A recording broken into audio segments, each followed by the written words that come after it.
Just Can by you the way, guys hear Laura, me? yes, we Alex. can, Alex. Let's go. It is. It is. Alex, welcome to X. How are you? Thanks for having me.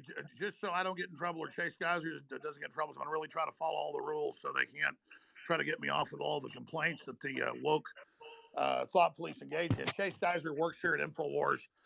He's co-hosting with me tonight on my regular show at InfoWars, and so I've been very happy to come on. I know this is the biggest or one of the biggest spaces here on Twitter, so I'm very honored to be here. And then I've been frantically trying to get on, but I think the code hasn't propagated yet. I'm not an IT guy. I think the code hasn't propagated because I'm still locked out of a lot of features and a lot of things, and I was unable to get verified today until Jack Posobiec called some folks he knew at Twitter, and they were able to even allow me to get on the Twitter. So I'm here, and as soon as they fix that glitch, I'll be glad to call in from my phone. But for now, I'm with Chase Geyser. Yeah, and we've just got Jack up on stage as well. He just came up now. So Jack, we appreciate you trying to fix. So what happens, Alex, when you try to join the space from your account? You can't see the space, so it doesn't allow you to join. Wow. Did you hear me? Did you hear me, Alex? What happens? So when you try to join, does it just not show the space, or you can't click and join? No, it lets me begin to join, and then it sent me an error message saying your account is banned. I have a screenshot of it. Oh, wow. Okay. It could be just technical. Well, first question that I have for you, we've got a pretty incredible panel. A lot of people that you probably know, and we're going to go to the panel in a bit as well for questions. But, first I want to applaud you for coming here. You could have gone anywhere, but you came on a platform that, we ask the hard questions. We always try to represent all sides of every discussion and avoid echo chambers. And that was the first place you came on as you got reinstated on X. So I want to applaud that step. First question that I have for you: how does it feel to be back? Well, I've got to say it's not about me. It's about everybody having the courage to stand up for free speech, particularly Elon Musk, Tucker Carlson, and others. And because when we put up with somebody else being censored for whatever reason the media says, or whether it's something they said that was wrong or something that hurts our feelings, when we censor somebody else or go along with it, we end up censoring everybody else, including ourselves. And so I want to applaud everybody for, after 5-6 years of this nightmare, for waking up to the truth of what's really going on. And so it's very exciting. I feel like the tide has really turned. And I'm not just seeing this, here in cyberspace on Twitter, which has obviously exploded and just is dominating while the old big tech dinosaurs die, because they are like Pravda in the old Soviet Union. So it's very, very exciting to be part of history. But really, this isn't about me. This is about the public recognizing that the process that was used to demonize me, misrepresent what I said and did, and then silence me and then build straw men.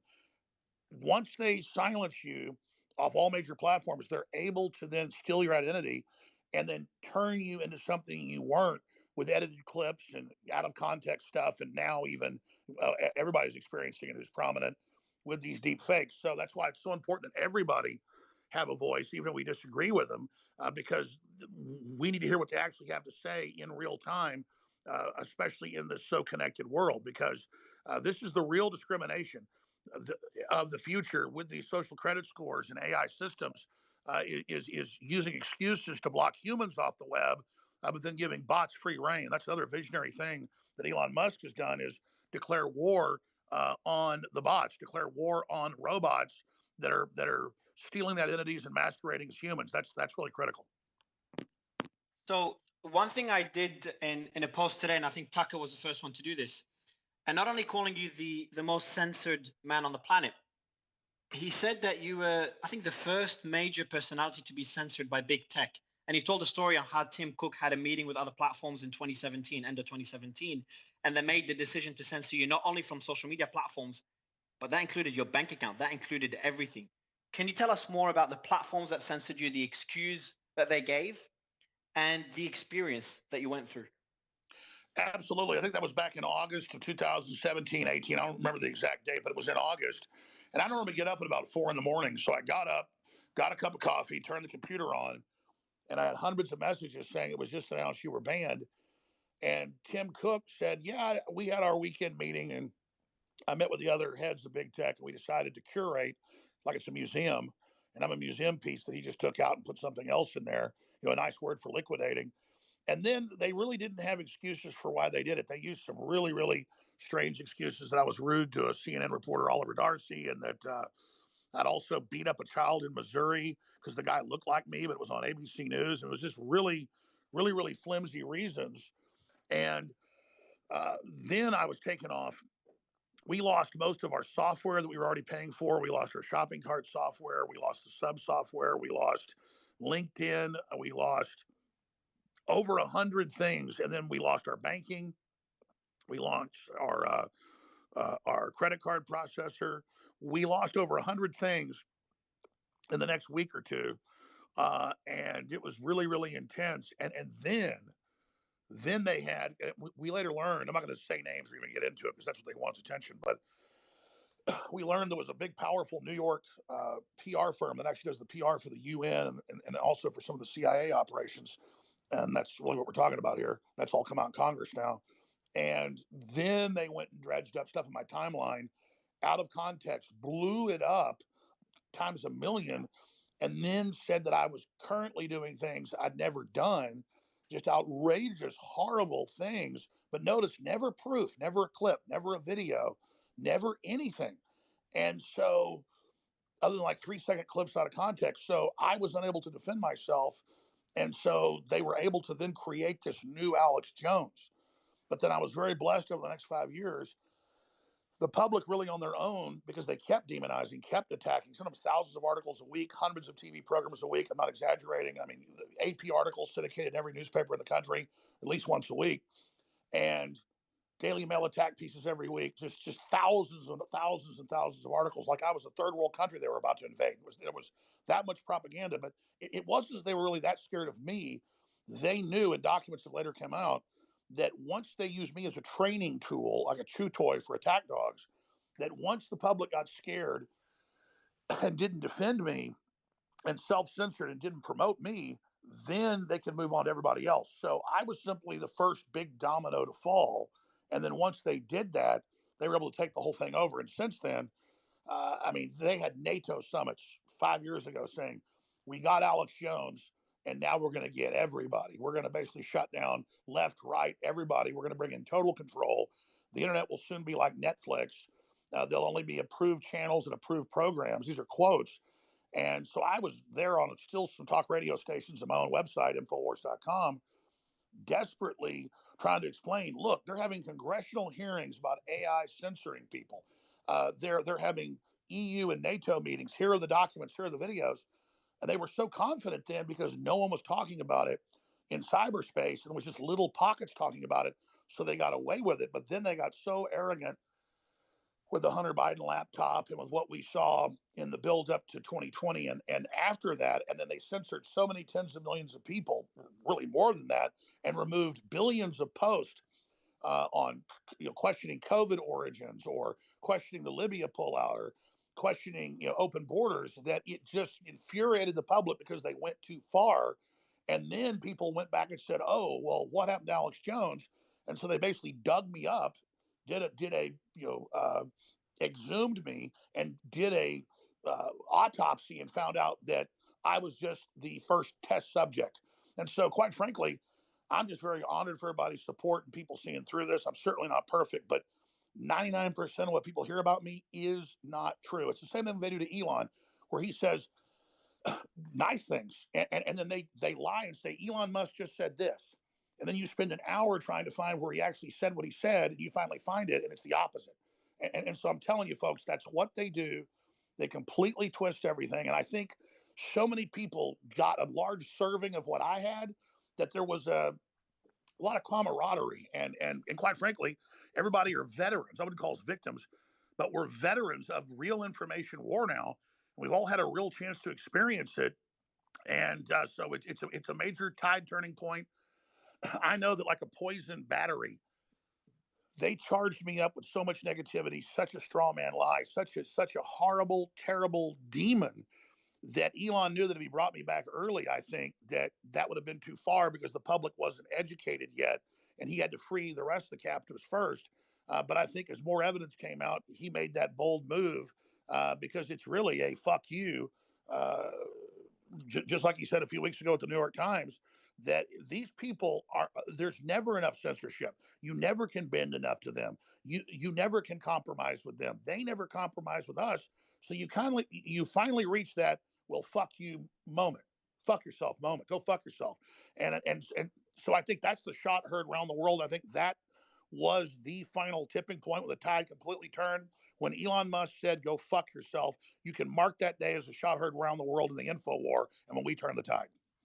So in your interview with Tucker, you did express concern on what could happen. So you expressed understanding on why Elon didn't bring you back. Obviously, that didn't last long. And you also had concerns on what could happen to Elon if he does reinstate your account. Now that you're back, do you expect Elon, who also I think he replied to Brian, who's on stage, one of his replies, he said, I expect revenue to potentially drop from this decision. Do you expect there to be a tax or pressure on Elon after he reinstated you? Well, I think he said that yesterday. I don't have the comment on X in front of me, but he basically said it's the right thing to do because of principle, and it's also what the majority of the vote said. So this probably will hurt X monetarily, but justice be done, may the heavens fall, basically. But at the end of the day, it already has way more traffic, way more people. It's avant-garde. It's revolutionary. It's rebel, it's maverick, and that's what Elon Musk has always said he is. And he's done all these maverick things, and people always say, well, he didn't really do that. But I went back and researched it. He did do that. All these incredible successes. I'm not kissing his ass. It's true.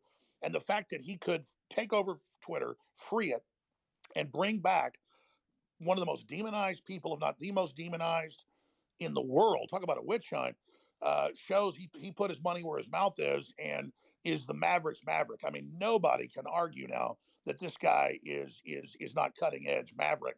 And so I think he understands that that's where this is going, and he's gambling on free humanity. He's betting on humanity. So when I was on Tucker, he taped it a few weeks ago because he was waiting to launch his new network to launch his Monday. But he said he waited long enough, so he went ahead and released it ahead of his new network launching Monday. They'll still be here on X, but obviously some of it will be behind a paywall. Um, I didn't think that Musk was. I mean, I knew he was a maverick, but I didn't know that he was like Top Gun. I mean, I'm just being serious. So I said, look, I understand. He knows I've been so demonized, so lied about. They built me into the devil's devil at an emotional level with so many people that they will absolutely come after him at a never before seen level if this happens. And the ADL, and the CIA, and the Justice Department, and the Southern Poverty Law Center, Media Matters, they were already doing it when I was taping the interview like 3 weeks ago. But then since then, all those big establishment sponsors who are already being boycotted by the American people, by the way. So they're losing literally hundreds of billions of dollars in the aggregate because the people are boycotting them, as Elon said. Well, now they're trying to bully Elon to bully the American people, the people of the world. So he said, "Go fuck yourself." And I can't speak for Elon. Maybe he'll call in, but I think as soon as they did that to him, even though he tried to basically work with them, was being very very fair, and I think really cleaned up the thing of bots and things like that. As soon as they doubled down, he said, "You know what? Screw you. I'll go ahead then and release the Kraken." And it's not that I'm that good on Twitter or that I'm even that great of a talk show host. It's the symbol of what they built of Alex Jones is now an archetype of the rebel populist and what the establishment fears. And so what Elon did was really throw down the gauntlet. Yeah, so we've sent an invite to Elon. Hopefully he'll be able to join. He is online, so we'll see if he joins. But do you think it's enough? And I'm focusing heavily on censorship because there's a lot of things we're going to discuss here with us for a while. But I'm focusing on this because I do think it's one of the biggest threats that people are not paying attention to. To have a small amount of, like, to see what happened to you, to what happened to Tate as well most recently, a small group of people that can make a decision to not only deplatform someone, but essentially almost wipe them out from existence. Now, obviously, X and Rumble are making that difficult for them, is a threat to democracy, something that people are not talking about, and something that hasn't stopped. But do you think it's enough what Elon's doing and Rumble's doing on a much smaller scale? Absolutely. I mean, what Elon Musk is doing, and I'm not trying to gush here, but it is 1776 2.0. It is grand. It is amazing. You asked the question earlier, is he in danger? I think Elon's dad is right. I mean, if you don't think Trump's in danger for what he's doing, and I'm not saying he's perfect, but he's definitely anti-establishment, you're crazy. If you don't think Elon isn't in physical danger for what he's doing. He is directly taking on the old, rotting corporate mega bank BlackRock establishment that's trying to bring in a world government, cashless society, social credit score, ESGs, all of this. And he's trying to create, as he said, an alternate plan for history. But instead of forcing it down our throats, he's trying to offer people to come to the table, and all of us collectively, through free market competition, add our 2 cents and build something that's America 2.0 or America, intergalactic, 100.0. And so, I mean, I've always liked Elon Musk because I would hear him talking 5, 6, 7 years ago, and I thought that's exactly how I think on so many issues. I disagreed with some things he did, but I've seen his evolution into understanding that you can't work with this establishment anymore.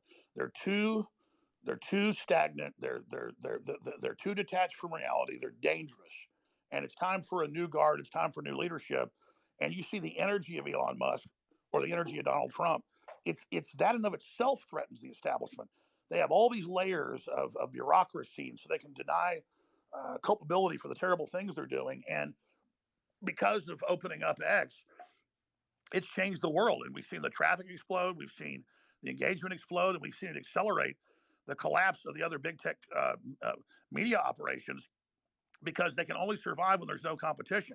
And I know Elon doesn't want to collapse them; he wants to work with them, but they were trying to collapse the Western system of an open free society, branding it as a neoliberal open free society when it's really a giant totalitarian fraud. And so I'm just excited to be here at the dawn of 1776 Part 2. Now, there's going to be bumps. There's going to be a lot of problems in the way. Biden just said last week, and it was confirmed to also be told to Congress by the chairman of the Joint Chiefs of Staff, that if they do not give another $106 billion to Ukraine, we're going to have U.S. troops dying soon on the ground, your sons, your daughters, your nephews.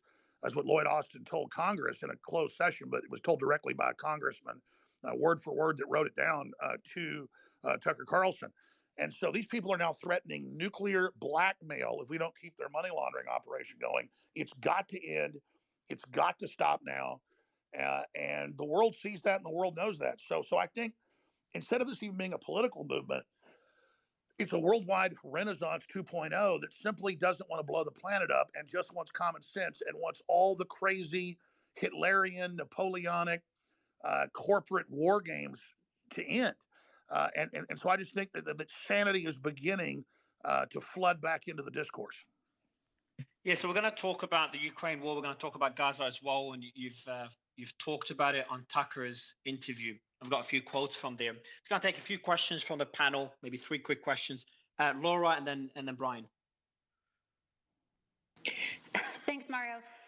No, I saw that you were asking Alex about whether this threatens democracy. I think the biggest issue is that this has been a threat to our constitutional republic and democracy all around the world, and we've been blowing the whistle on this for years. I can't help but think back to the day before Alex was permanently banned from Twitter, and that was September 5th, 2018, when Alex and I attended the congressional hearing on big tech censorship, and we called out Jack Dorsey. And it was Republicans who, shouted me out and had us thrown out of the hearing room. And so I think it's important for people to know that Republicans had enough time. They were in control of the House and the Senate. And Trump was in the White House when Alex and I were trying to warn people about how this would impact our elections, how this would impact our ability to have open discourse. And when we were, screaming from the top of our lungs about how they were going to shut down people's bank accounts and use big tech to steal the election, with Yael Roth sitting in the front row with Jack Dorsey, it's all on video. Okay, they called us crazy. And Laura, let me just back you up on this.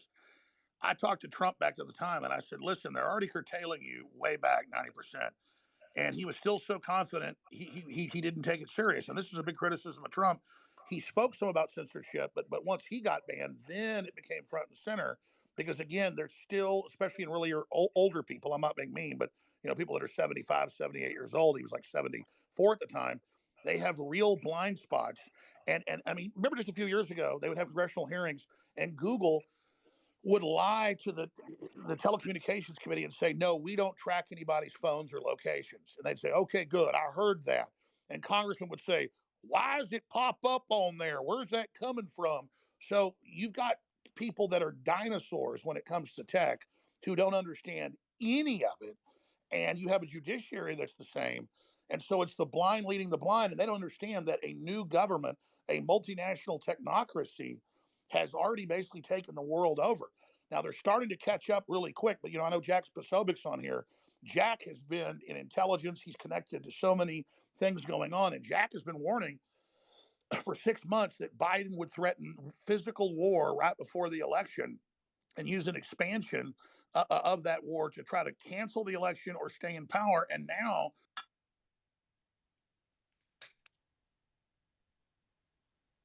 Alex, you there? Did he drop out? oh, I'm right here. Can you hear me? Oh yeah, I think you got a call. Yeah, go ahead. How much of that got over? I'm sorry. How much? All of it. It's literally up to the Biden part. Last few seconds. Well, it's just that Biden represents the worst war hawks, the people that took us to all these illegal wars, the people that killed millions of Iraqis with sanctions. Madeleine Albright, the Democrats, the Republicans. Let's not forget Madeleine Albright on 60 Minutes was asked by Leslie Stahl, okay, you guys tripled the sanctions that George Herbert Walker Bush had on before. And over 1 million Iraqis have died, 500,000 of them children. That number later doubled to 1 million children, 1 million adults, not debated. And they said, is that a good price to pay? And she said, yes, it's a good price to pay. We basically do it again. Now, that's the mindset of the Republican Democrat war hawk leadership that is so crazy. They've been putting out white papers that are being circulated by the highest levels of the Pentagon that nuclear war is survivable. So all I'm saying is that we have to get control of our governments again to literally stop them destroying the planet. And I don't think I'm exaggerating to say that. And Jack's been warning about this. Jack, any comments on this before going to Brian? Yeah, hey Mario, hey Alex, great to see you back here on X in its new iteration. And I do think that because we face such a complex and unique series of threats right now, one of which I would include, and I would not put it beyond this current establishment to find an excuse to, as we saw in 2020, they used the crisis of COVID to change the way that we hold elections fundamentally in the United States, right? That's without question. They did do that. That they would look or seek for a crisis on a military, right? On a military footing to whether it be Gaza, whether it be Ukraine, whether it be a crisis involving the Taiwan Strait, whether it be something else that we haven't even talked about at this point, to then go in and find a new way to put controls on our election. Because look, I was with President Trump last night in New York. We had a huge gala dinner, and we talked about the importance of this next election and how it really plays into the censorship and these ideas of what the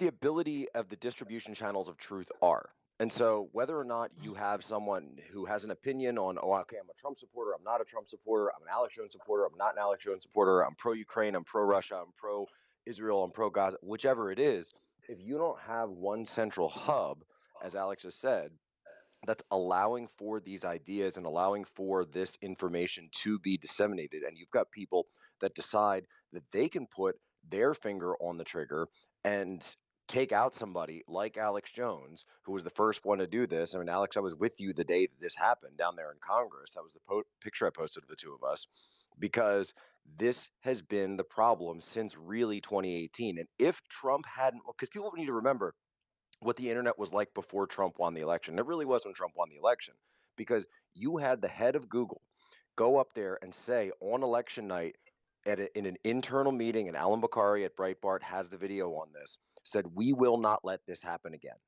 Big tech said, we will not let a populist uprising take over and put a candidate in office, right? Left or right, they said they will choose from now on. And that's when the censorship industrial complex began. So prior to Alex Jones's just really public execution in terms of the digital square, it was a digital public execution that we saw. Prior to that, the idea that people would be getting suspended on Twitter, Twitter 1.0, or even Facebook or YouTube or any of these things, it was ridiculous. You had to either really, seriously violate terms of service, death threats, doxing. That was pretty much it. That was pretty much the only thing, or like actually hacking the system was the only thing that gets you out. But when they did that to Alex Jones, it fundamentally changed the way that we operate on social media and the way that we share information. And up until the point of Elon Musk purchasing Twitter and transforming it now into X, we have not had the ability to freely share information. And that's why in the past year, it's basically been about a year and change since he purchased it. That's why you've suddenly started to see people, and not even just on X, but out in the real world, out in normal conversations. We're finally starting to move past that point of intense censorship, where if you've lived in any country that has an authoritarian regime, you know that the censorship isn't external, it's internal. So it's internal, it's in your mind. You know you're not allowed to hold certain opinions. You know you're allowed to say certain things. And so you censor yourself before you speak. And so, Alex, I just commend you for being able to always walk through these things, to never stop fighting. And then, really just you have to look at Elon Musk and say thank you for what he has done. $44 billion of his own money, his other companies, his stocks, everything that he's going through, having to leverage to be able to give the world this platform. A real gamble betting on the people. And that's just one small point to throw before I forget about it, because I was asked a question earlier, how I've dealt with this. Again, I literally don't say this to sound like I love everybody and I'm this gracious guy. This is not about me. It's about all of us. But once you get censored and once people are scared to defend you, they can lie about you, they can attack you, they can demonize you. But more importantly, I was then used as a tool to scare everybody else and say, look what we did to Alex Jones. You better behave yourself or we'll Alex Jones you. And of course, I love Twitter. It's my favorite platform. Even though I've not been on there for years, I'm on it morning, noon, and night, getting news, reading things, seeing what's happening. And I can't tell you the tens of thousands of times. I mean, I'd see it 100 times a day. Establishment leftists, but this is bipartisan tyranny, also establishment Republicans saying, you're going to get it like Alex Jones. We're going to Alex Jones all of you. So these totalitarians were carrying out a tried and trusted formula. So another example of someone that's gone through the same thing is obviously Andrew Tate, which you retweeted earlier. We've got Tristan on stage. Tristan, we've got Alex Jones back on X. Would love your thoughts on your experience getting censored, and congratulations on finally being able to walk free. Well, thank you very much. As most of you know, I am free now to travel the entire country of Romania. It's just another step on the way to my eventual exoneration. This isn't as much of a setup as people think, but obviously I can't talk too much about the case. My quick thoughts on Alex Jones being reinstated to X. To be fair, today has been the happiest day of my life this year, and that includes my release from prison. I feel like Alex Jones is the canary in the coal mine. As he said, he was the guy who they canceled first. They hit first. And he actually set an example, I think, for all of us guys, myself, my brother included, who have been canceled, who've been through the same shit that he's went through, because I have platforms like Rumble to fall back on. X obviously reinstated me the moment Elon bought it. But Alex Jones was fighting in the fucking trenches, pardon my French, for years and years and years by himself, Infowars.com, with, me and his loyal fans and, people tuning in and supporting him. And, the fact that he's now made it through the fire and he's back on X is a massive, massive moment, I think, for the movement of everybody who believes in what I think we all believe. And, as I said, we could disagree on certain issues, but basics like the democratically elected leaders of countries need to lead the countries. Basic shit like this. I mean, Alex Jones is a real voice for truth, a voice for reason, a voice for what's right, a voice against evil. And I'm just absolutely ecstatic that he's back. I can't wipe the smile off my face. Thank you, Tristan. Love you. Alex, I can link that to another question before going to Brian. I know you're waiting for a while, Brian. What's your plan now that you're back on X? Do you have any plans? Were you expecting this in any way after seeing the poll? I plan to be extremely careful, and that doesn't mean that I'm letting the censors dampen what I say or what I do. I just realize anything I say or do, they're going to try to twist, and so I'm really going to try to not let Elon's gamble down, or any of the people that supported me's gamble down. I'm going to try to be very serious, very focused, and I intend to do like Tucker's done with a nightly monologue that goes out on X, and I'm really going to try to promote all the other voices and all the other great people that are out there, because there's real safety in numbers. And the more people we have with big followings that know what's going on, that stand up for basic human freedom and transcend left or right and really just want renaissance, is where we need to go. And really what Elon Musk has been saying, if we don't have 2.1 children on average, civilization is going to collapse. Technology is not bad if it's our tool. So really, I'm going to try to get behind people being prepared, stabilizing the economy, innovating the economy, just like the world economy was stagnant, but then the things we got out of the space race and NASA helped create the whole new world we have. I really want to push to get all the disruptive technologies that have been suppressed out to the public. And again, I think that Elon's at the forefront of that. I'm not trying to kiss his ass. It's just true. And so I'm really just going to try to push for peace and justice and transparency and unity. And I'm not going to try to do the clickbait and, buy into the Carnegie and CIA groups that are trying to create racial division. And I'm not going to try to get into the whole Russian-Ukrainian division or Hamas-Israel division. I'm going to try to show all the sides of it and just try to find the common ground for peace and justice into the future, not to rebrand myself, but to show people who I really am. Because sure, I was big on hundreds of radio stations and to my own audience, and people would still just see the little clips that would go viral, the more hilarious or extreme or even satirical things. And so now I'm going to really, really try to get my identity back, really from a selfish position too, because it's hurt my family a lot. So I don't care much about myself, really. I've got thick skin, but it's been rough for my family. What they did, turning me into Hitler 2.0. And so I'm really going to try to put a lot of content out, like I did on Tucker, so people can actually hear who I really am, and so we can just come together and move forward, not kill each other. Brian, before we move on to the war in Ukraine and the war in Gaza, I'll give you the mic for a quick question. Yeah, so before I ask you a question, I just want to say we're probably about as far politically away from each other as anybody can get. I disagree with you on probably so much, but I think dialogue's key, and I think I even advocated for your banning at one point, probably like 2017 or something like that. And when we were banned in 2019, you were literally the only person to actually speak out for us. So I thank you for that. So I guess my question would be, what are your thoughts about the new X? Community notes, obviously that's going to help fact checking. Have you played around with community notes? Do you understand how that works? And how do you think that's going to be used, whether it's for you or against you? I welcome community notes. I think that it's not censorship, it's a community square. So if I got up in the community square and I said the moon was made out of cheese, or that we should kill all the black people, both things are not true, um, then people can come up in the square and say, no, the moon's not made out of cheese. Or they can come up and say, no, we shouldn't kill all the white people or anybody. Or so whatever the crazy statement is, the answer is being able to respond to it. And so I really welcome community notes, because then it's not some big corporation like Microsoft with their news guard, who's got one of the worst records actually of truthfulness out there, telling you that they're the arbiter of truth and using sly methods like Snopes and others do to deceive people. I welcome people correcting me. When I'm on the radio/TV doing my weekday shows at InfoWars, I've got a crew in there running it, and they don't tell me what to say or do. But a couple times a day, they said, "Hey, you just said a date wrong, or you just said something that they know is wrong," and then I correct it, because I never consciously get something wrong. But when you're talking 3-4 hours a day, you make mistakes.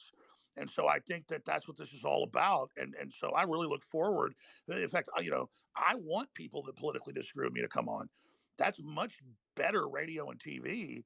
But the internet put people in their own silos, where we don't communicate with each other. And half the time we're disagreeing with the other side because we have a distorted perspective of what they're saying. And we know that the CIA and the Justice Department and the Carnegie and Ford and Rockefeller foundations that on record create all this division, they're the ones that are manipulating all of that and using that for divide and conquer strategies. And so I do know how community notes work, and I think it's the best system out there, and I think it's a great innovation that's been brought to the internet by X. So one final question, if you don't mind. What have you communicated with Musk at all before you were reinstated, or did this happen kind of suddenly? No, I haven't communicated with Elon, and I mean, I'm good friends with Joe Rogan. He didn't tell me any secrets, but we get dinner, here and there, and he hangs out with Musk quite a bit. And he told me like 2, 3 years ago, he goes, "No, Musk is totally for real, and really is pissed off about what's going on." And Joe basically said he says a lot of the same stuff you say. To me at dinner, he says at dinner. And so, I mean, I really have just been really pleased at what Musk has done. Christ said, "You judge a tree by its fruits," and the fruit coming out of Musk is just all good. I mean, in fact, I mean, it's really amazing what he's been able to do. And so, uh, and I've told my own listeners this because Musk has pushed some things, that people can take and say, "Oh, that's bad." Well, my uncle was in a motorcycle accident and got an experimental brain chip 5 years ago, and now can walk and talk and everything else. So I'm not against brain chips when you need them. And I don't think Musk is bad for pushing that. I don't think school kids should get them, or they should be, sold at a consumer level, and people should be told go out and get them if something isn't wrong with you. But I'm also a libertarian. If you want to go out and get a brain chip, that's fine. But my audience, in the last few years is like, well, maybe he is good. And then now they're like, wow, this guy's great because he's doing so much good. You really can't argue with the product. And that's why the establishment's after him. And that's the final thing somebody's good when the very corrupt, evil establishment is after him. So, I mean, I wouldn't call myself a Musk file, but I'm certainly a supporter of his main agendas that I see as very, very healthy and transformative and empowering for the species. Yeah, and Musk said it himself in a reply to you, Brian. I'm just trying to find the quote here, but essentially, he says something along the lines of, "I might disagree with a lot of what Alex says, but this is what free speech is all about." And also another thing you mentioned, Alex, about Musk's safety. One of the first things I think it was the first time he came on this show, or the second, one of the first two, and he said something along the lines of, if something happens to me, just remember, I will never commit suicide. So it just kind of highlights the concern that many have, just based on a lot of the decisions that he's making, and this is one of them. But I'll move Can the I say discussion with something you. real quick Yeah, on go that? ahead. Please. That's really important. Trump will never commit suicide. I will never commit suicide. Elon Musk will never commit suicide. Andrew Tate will never commit suicide. None of us will ever commit. Jack Posobiec won't commit suicide. Steve Bannon won't.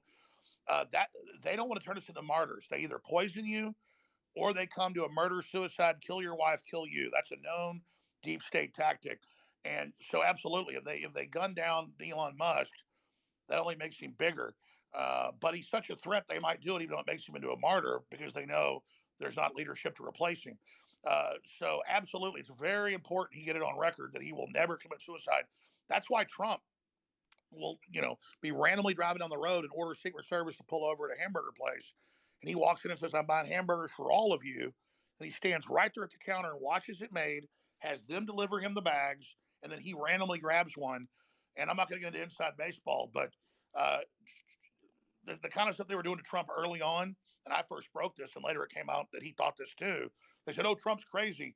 He thinks they're putting, stuff, sedatives in his food." Early on in the White House, I've been told by high-level sources that he did indeed believe that was happening. So they also might not kill Musk, but he should watch out for them, putting radioactive isotope in his food, or some type of tranquilizer that builds up in the blood. I mean, this is the real stuff that these intelligence agencies that think they own us have done around the world. So people better watch out. And you're talking about one of the most powerful people in the world, and the richest man alive. So kind of highlighting that the amount of influence or power they may have. Talking about the intelligence agencies, you did talk, and we do have Jackson on stage, who's been very vocal about the war, and Laura as well, who's been vocal about the war in Gaza. You said something on the Tucker Carlson interview. You said, "There is no way one of the best intelligence agencies in the world didn't know this was coming." And you're referring to what happened on October 7th.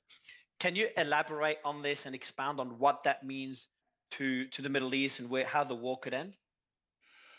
I want to be 100% clear. Israel's a diverse political group.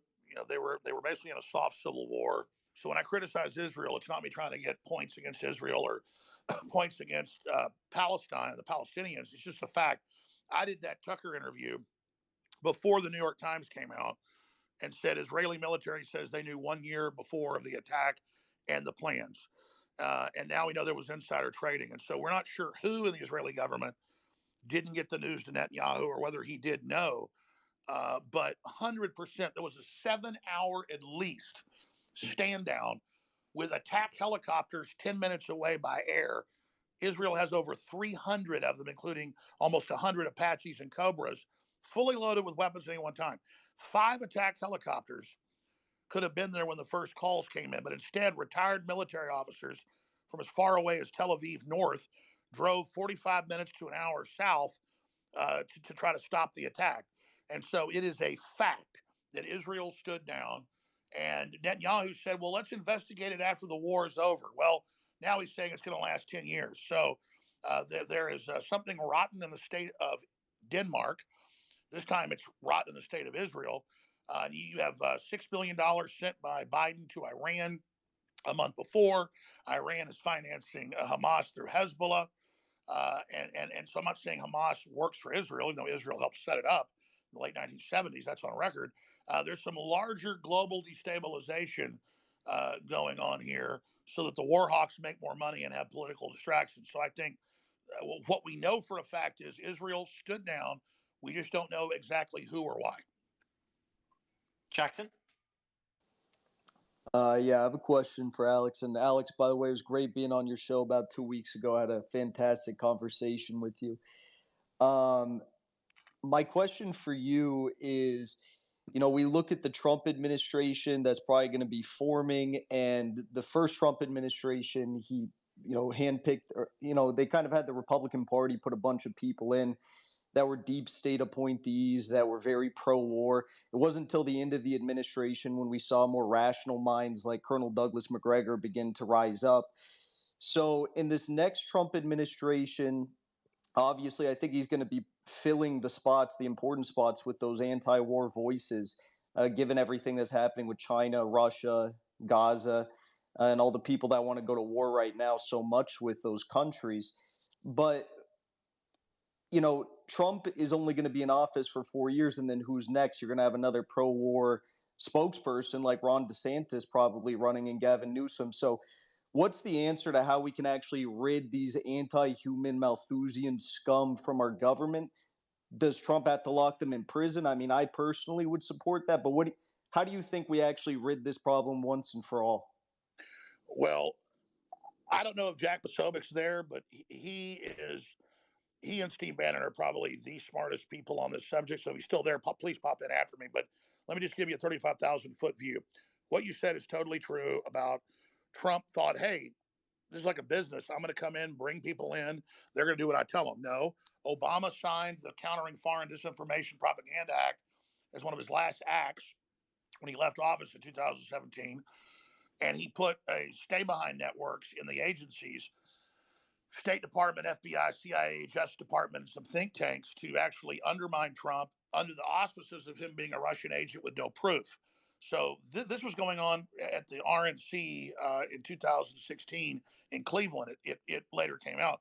They'd already designated him with no proof as a Russian agent and turned these systems loose on him and the American people. So Trump has said when he gets in, he is going to purge the leadership of the U.S. attorneys, all of them, which Clinton did that as well, so it's constitutional. That's why they say he's going to be a dictator and he's going to kill everybody and prosecute his political enemies. They're the ones that have been doing that. All he's got to do is remove them, and he's been provided with lists now and is now listening to people that knows who's who. I mean, well, let me tell you, the deep state really came after me in 2018 when I went on air and said, Fiona Hill is on the board of George Soros's Open Society. Fiona Hill is one of the top writers at theglobalist.com. Fiona Hill, working with McMaster, are inside operatives, and they're the moles. And man, I mean, all hell broke loose. And she went on 60 Minutes and said, I don't even know what a globalist is. And so that's why they've said they're not going to let Trump get in. So they said he was a Russian to the intelligence agencies And the intelligence agencies created the fake dossiers, used cutouts. Now they're saying he's going to be a dictator, and so he's got to be stopped. And I believe, like they did with JFK, because he wasn't going along with the Federal Reserve, they are already have the plans and blueprints ready. I guarantee you they're trying to poison him right now. And if that doesn't work, they'll either blow his airplane up or shoot him.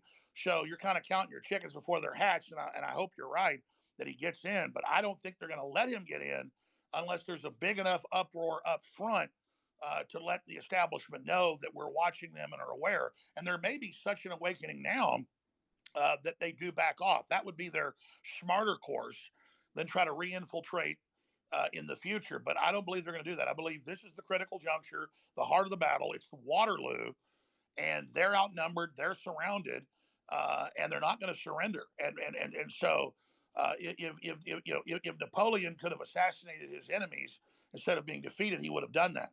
And so I use the Napoleon analogy. So it's the globalist in the bunker like Hitler in 1945.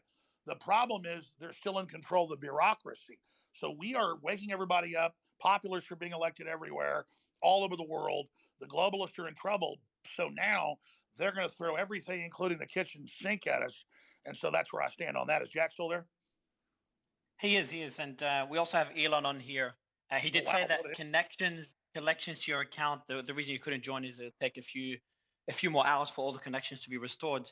But you were thanking Elon earlier. He's on stage, Alex, for you to thank him and ask him any questions you have, or vice versa. Elon, how are you? Good, Mario. Yeah, it's been these are tumultuous times, wild times indeed. Yeah, as you just mentioned, when there's an account with a large number of followers that is restored to the system, there are a lot of connections that need to get you have to re-knit the thing together, so that takes several hours. So the Alex's account should be working, I think, probably in a few hours. And Alex, I honestly don't really know you, and you don't know me, but one of the questions I really have to just get out of the way, and you've probably talked about this already before, is the whole Sandy Hook thing, and because it's not like, obviously, if somebody's sort of denying or that murders of children, that's not cool at all. And so just what exactly did you say, and what is going on with that situation? I would like to actually hear what did you say, and yeah. Well, Elon, thank you for allowing me back into the public square so that I can actually tell the world what really happened. So, and I hope this is the last time. I'm happy to do Probably it. Not the last time, that I ever... but still. Yeah. Okay. I don't know how much. Would you like the short answer or the medium answer or the long answer? I think at least the medium answer. Look, I guess people just want to know, like, obviously it would be like heartless and cruel to deny a school shooting of children, or to attack the parents or anyone who is involved. It seems that would be just incredibly mean and cruel, frankly. So it's sort of that's I think what a lot of people are upset about, or at least they think that is the reason to be upset about. And if that were true, I think they would rightly be upset with you. Yeah, yes, sir. Well, please let me then just tell you what really happened, okay? And if you want me to send you a dossier with clips and videos and articles, I mean, post it to your account, Yes, sir, I will do that. So let me tell you what happened. I'm a guy that didn't go to college. I mean, a few years of community college. I started out on Access TV 29 years ago. I was not professionally trained, and by 2016, I had 30 million viewers and listeners a day conservatively. I was the biggest show, as big as Rogan is now or bigger. And I had a very small operation and did not even understand how powerful I was. And so when that event, I just call it the school shooting, which I do believe happened 11 years ago, the internet exploded, and it was a top story for off and on for years with all these professors and former school safety people, and all of them saying they believed it was a drill. And I simply covered them covering that. What was entered in court against me in both cases where I was found guilty by judges, kind of like in New York, there's a judge in Trump's case, not even a jury, in his real estate case. And then years later, after Trump got elected and after I was deplatformed, it made me bigger. And so suddenly I would wake up and there would be sometimes 100 articles or more a day, every major news channel saying that I was currently saying nobody died, currently sending people to their houses, currently peeing on graves. I didn't even know these people's names. I only said one of their names ever. And I believe their children died, and I understand all that. Okay. But I'm saying, imagine I was not deplatformed. No mention of the school shooting in Connecticut for like 6-7 years. Then they go back to my timeline, and it turns out it was a big New York PR firm, Democratic Party. They dredge it up. They run hundreds of articles, sometimes a day, but a week for over a year. Suddenly it becomes a big story again. What's the PR then firm? People, pardon me? Which propaganda firm was this? I forget. PR is a public relations is a propaganda word for propaganda. So I think we should call PR firms propaganda firms, because that is in fact what they do. So what propaganda firm was this? I will find the name as soon as I'm off, because I can't do 2 days. I'm not good at doing 2 days at once. I can't walk and chew bubble gum, but I will post it to the to X, because after they got their $1.5 billion judgment and asked for 2.67 trillion, that the GDP of India, I'm not joking, folks, that's Bloomberg. They then came out and bragged that they had quarterbacked the whole thing. They're one of the biggest. They do the UN's PR. Okay. And not that they had quarterbacked, quote, destroying Alex Jones. And so I did question it. I did say at times I could see that. I'm not going to even say it now. They'll take it out of context, say I said it again. I did have, what they entered in court on me was 23 minutes of video and audio over 5-6 years. We did an audit. I hadn't talked about them when they sued me for 2 years. I refused to talk about it. I apologized when the PR firm got involved, and I didn't know who it was at the time. It was just all over the news. I said, hey, I thought it happened. Yeah. I said it happened. I said it happened. I decided it happened 5 years after it happened. So I said, I'm not the Sandy Hook guy.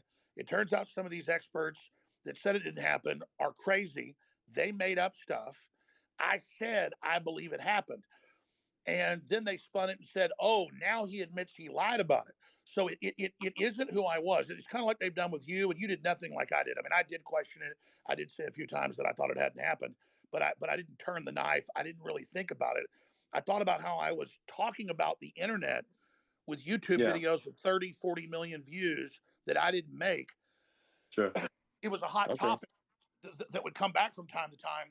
But no, I was not the creator of it. I was not the progenitor of it. I was not the guy pushing it.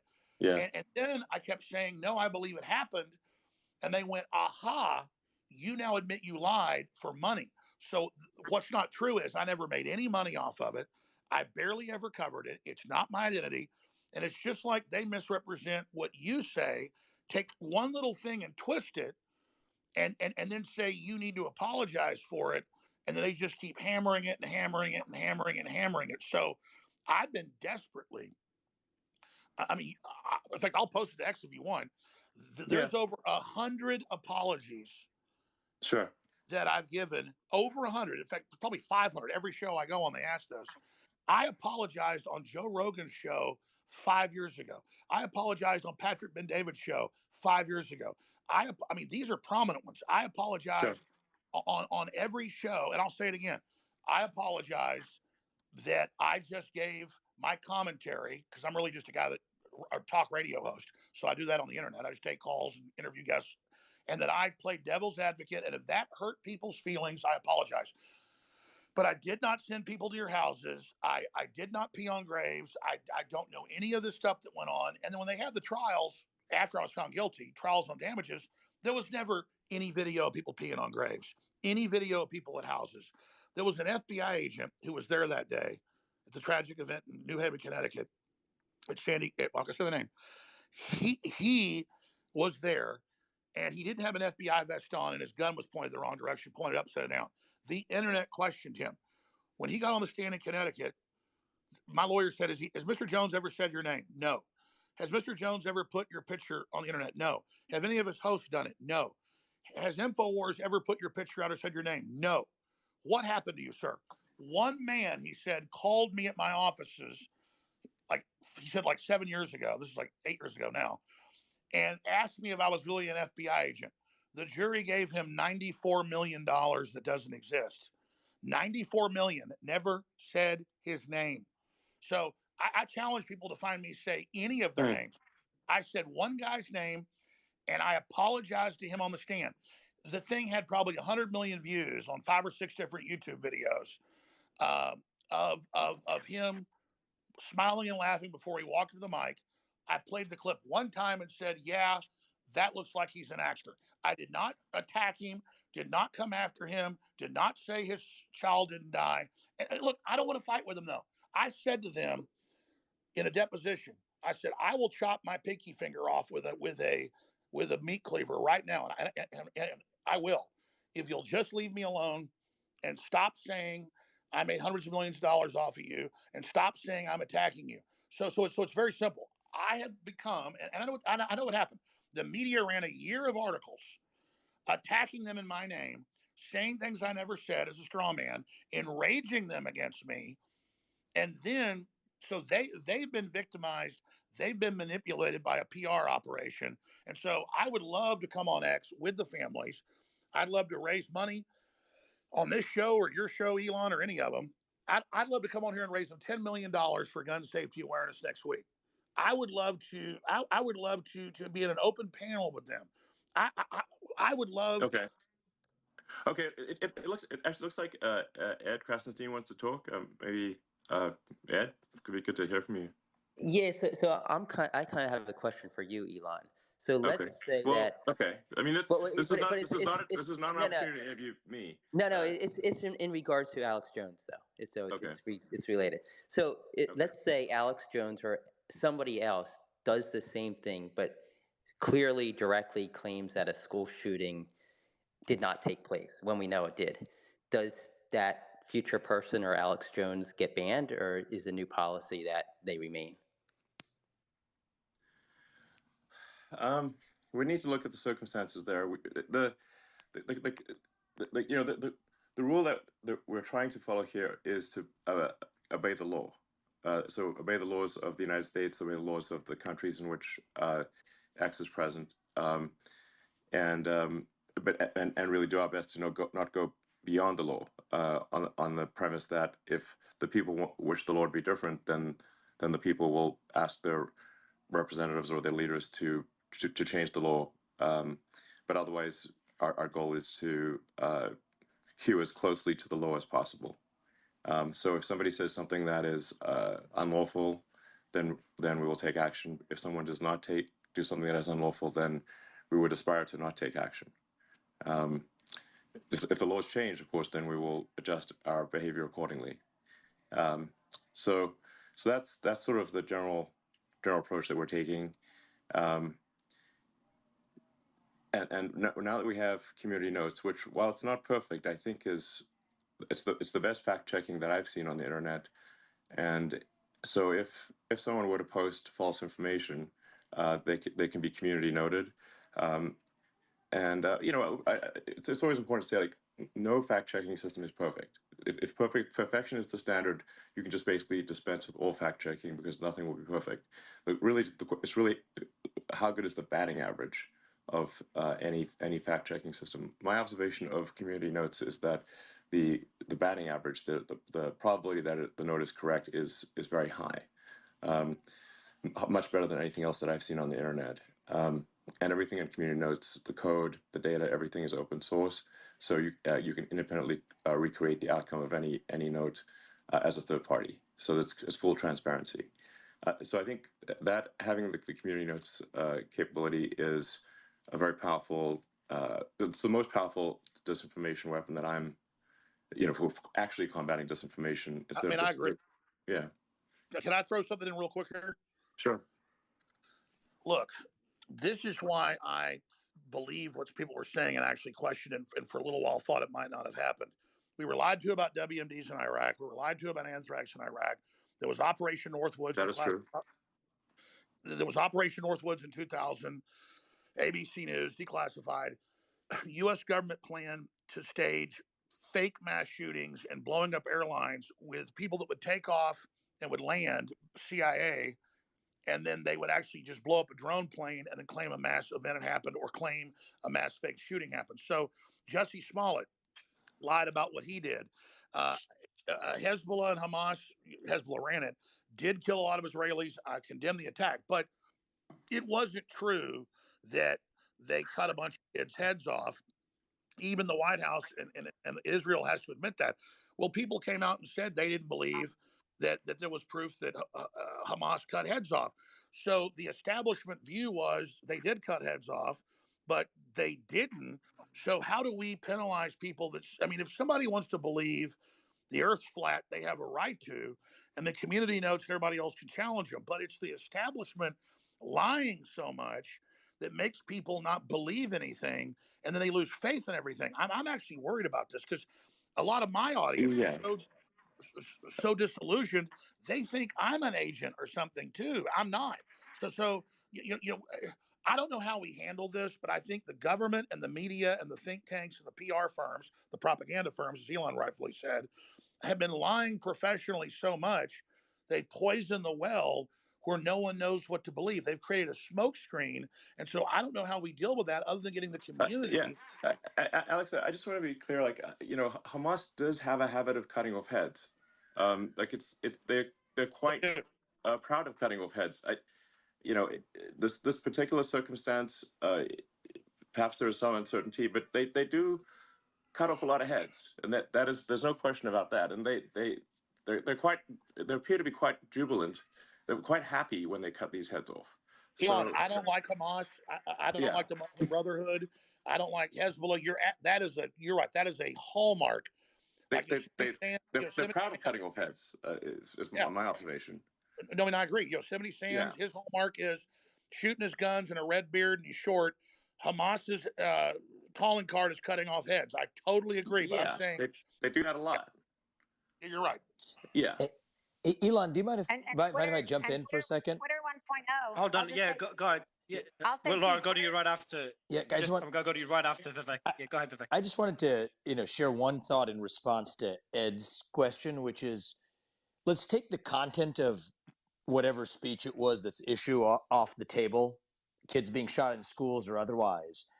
I think there's two kinds of ways to worry if you're worried about the spread of misinformation or false facts.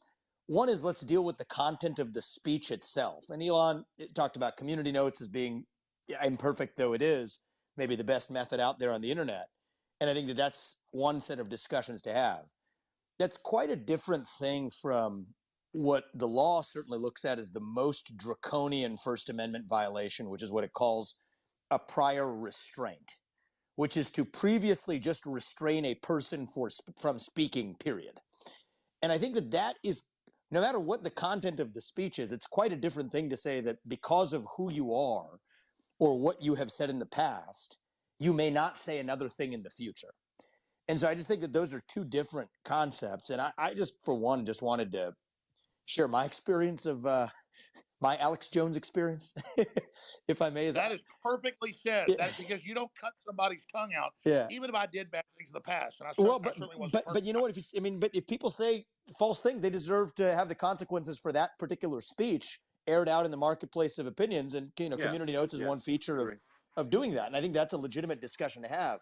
But the idea, first of all, let's just make the observation that if somebody has once said a bad thing, then they'd be restrained from speaking. Most people who have been in a position of prominence in the U.S. federal government would not be allowed to speak again in other forums if that was the standard we were applying, right? I mean, you think about anybody who's been in the CIA or the FBI in a position of saying that the Hunter Biden laptop story was false or COVID didn't start in a lab in China. So we could go down that whole rabbit hole. But well, yeah, I mean, as Alex said earlier, I mean, and this is not meant to be any kind of attack on George Bush, but George Bush did say, George Bush II did say that there were WMDs in Iraq.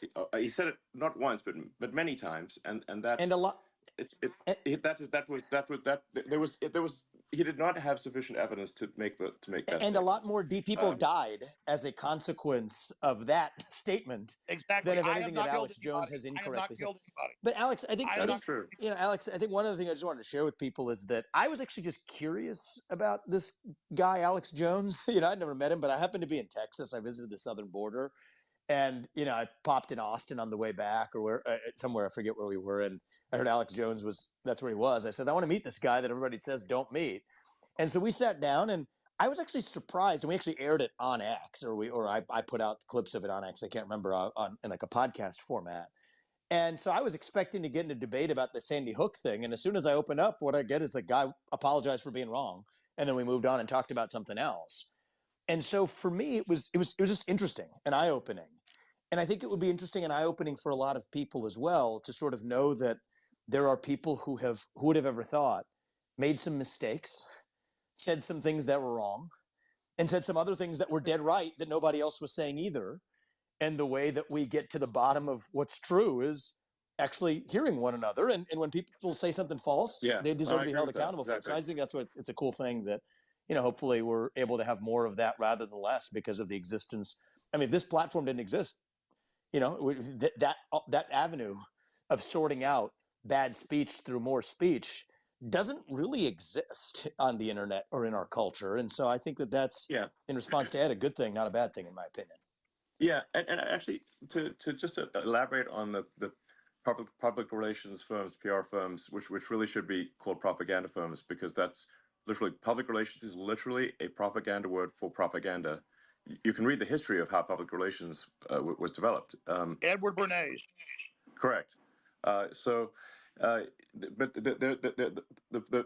way that PR firms actually corrupt the media is actually, in a very significant way, is that journalists are paid very little as journalists, but they can later retire and join a PR firm and make a lot of money on the basis of the articles they've written in the past and their contacts at their publication. So there is actually a strong monetary incentive, very strong, for corruption of the traditional media. Elon, it's so glad you said that, because people don't understand that's how these work. And I'm just now learning about that. The PR firms are so powerful. They're full of intelligence agency former people. So just like a general will sign off on some bad weapon system, then he retires and gets on the major board of the defense contractor for $5 million a year. It's a revolving door. And so that's why when these big PR firms snap and say jump, the media says how high, and you're absolutely right. When it comes to fact checking, they're really one of the most nasty, deceptive groups out there. Yeah, they're propaganda firms. It would just make a lot more sense if you just think PR firm equals propaganda. PR equals propaganda. That is literally what it means. If you read the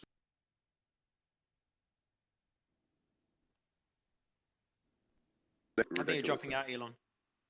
Is he dropping out? Is he dropping out for anyone else? Yes, he's dropping off for me. Elon, you said. Yeah. You just dropped out, Elon. I think you're back now. okay. Is your mic working? It is. It's good now. It's good now. My mic is working, but I'm just back. You were on PR firms. You were on PR firms equal propaganda. Yes, it's the public should really understand that public relations literally just means propaganda. PR firm means propaganda. And the PR firms have very strong control over the traditional media, because that's where journalists go to retire and make tons of money. So there's a very strong monetary incentive for journalists to do what the PR firms say, because they know that is where they're going to get rich in the future. Bingo. Elon, a question is more for Alex. And Alex, me and Alex were discussing it before you jumped on, is the pressure, if any, that you've faced since reinstating, or since you said you'll reinstate Alex. Now, Alex, kind of referred to extreme scenarios where your life could be in danger because of what you're doing with X. I know you mentioned it briefly in one of the first spaces we had. You made a joke about, hey, guys, if something happens to me, I'll never commit suicide. But how much pressure have you faced in recent months? Obviously, we've seen the back and forth with a few organizations that are trying to censor others. And has that increased since you reinstated Alex? I mean, at this point, reading the sort of legacy media is just depressing. I accidentally once in a while will go see like Google News or whatever, or Yahoo News or whatever, some random thing, and I'm like, this is just. I mean, frankly, the quality of the propaganda isn't even good. Look, if you're going to do propaganda, at least make it entertaining. And I find it's dull, boring. And just not even well written. Well, that's right. They'll put out one thing and then they all parrot it. It's a yeah, dog. it's like lazy propaganda. It's like work harder. We've got Andrew Tate here as well. Andrew, how are you? Andrew, your mic, is it working? You got to unmute bottom left corner. Can you hear me? We can, yeah. How are you? Yeah, I'm good, friend. I'm in the middle of a poker game, but since this is the battle for humanity against the Satanists and the Matrix, with its constant deception of the populace, I thought I would jump in and say hello to everybody. Your thoughts, hello. Andrew? We had your brother on earlier, Tristan come on earlier. Your thoughts on Alex Jones being back on X? I'd rather hear his thoughts on Elon Musk being the biggest maverick of the last 500 years. I'm not kissing ass here, Elon. You've got big ones, man, on every front. You are literally overturning the entire power structure. I was just going to say this and let Andrew get in, but I just want to say this while you're here. I mean, you are literally changing the entire paradigm, and you've definitely got the system scared, and so everybody needs to support X. Everybody needs to support the sponsors on X. I personally am doing all my Christmas shopping this year with all the great gadgets and stuff that are on X. But I'm going to shut up now. But I would imagine, instead of talking about Alex Jones, I'd like to hear Andrew Tate talk about or ask questions to Elon Musk. Yeah, well, Alex is certainly a friend of mine. I've known him for a long time, and I'm extremely happy he's back. I've celebrated that publicly, but Alex nailed it. Elon is taking the biggest risk here. It takes unlimited energy to propagate lies. You have to continually repeat them, and you have to continue to try and falsify information and hide the truth to keep lies afloat. And this simple purchase, you call it simple, the purchase of a simple website has literally cracked the matrix in real time, and it becomes extremely difficult now to run the psyops they were previously running and enslave the populace, which is their primary goal. So Elon is a hero, absolutely. And the risks you are taking, Elon, I don't think many people at home actually understand the gravity of the risks you are taking, because your ability to speak freely is heavily leveraged against your insignificance. You're only allowed to speak if nobody listens to you. And if you get big and people start listening, they're going to come at you hard. And I think, I'm not completely versed, but from what I understand, Elon's already suffering the lawfare tactics, which they're going to do. They're going to keep pulling out the hat to try and slow him down or Andrew, let me interrupt before I forget. I don't give him any attention. The same law firm that came after me with these PR firms. You've just dropped out, I think, Alex. He's just dropped out? Anyone else can yeah, I think he got a call. No, he got a call. Yeah, go ahead, Alex. There is a 3-letter agency running this. Not all of them, but let's just say it starts with a C and it ends with an A. Sorry, go ahead, Andrew. Yeah, absolutely. And there's liberal NGOs which will sponsor agents of the Matrix. They'll sponsor females to end up in a house party and then lie to try and put you in a Romanian jail cell and get you sitting with the cockroaches in a dungeon. And it's a very scary world where you get to a point where you're only trying to tell the truth, and they're going to punish you for that using endless lawfare. And this battle has only just begun.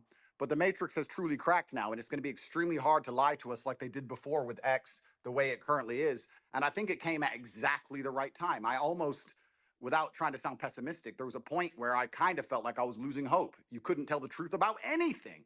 Everything was a lie.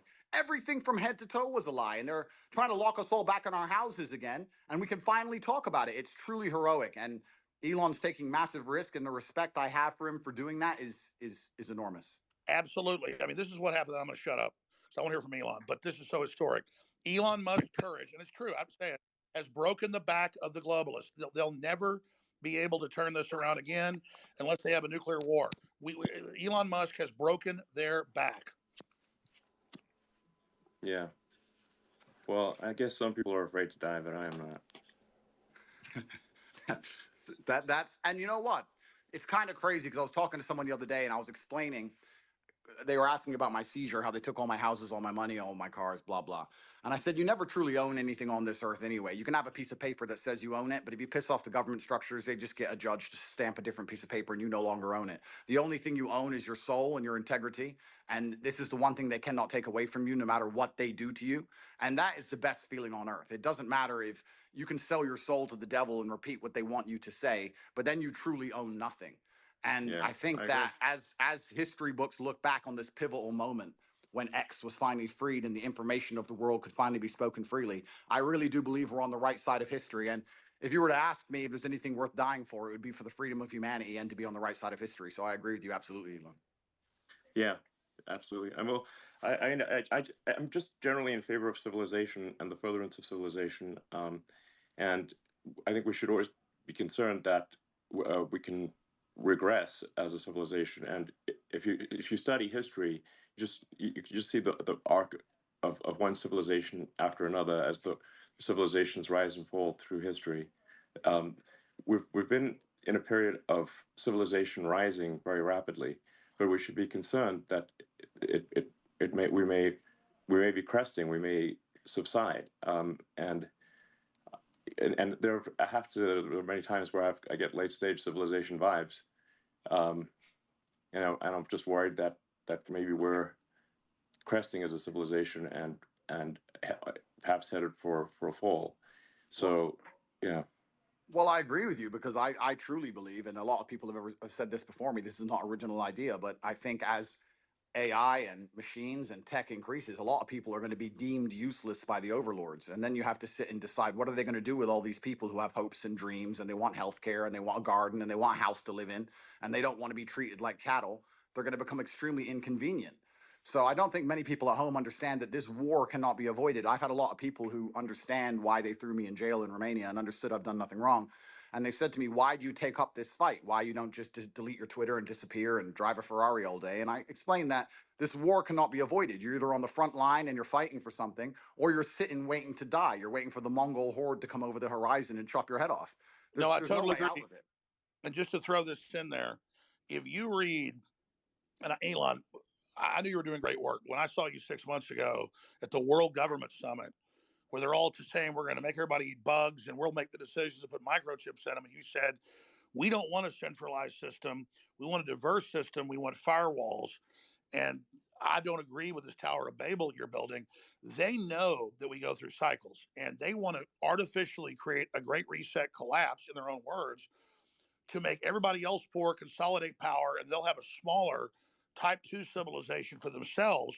And I think you're trying to build a type 2 civilization, or even a type 1 civilization, I should say, for all of us. And you said we need to have a debate about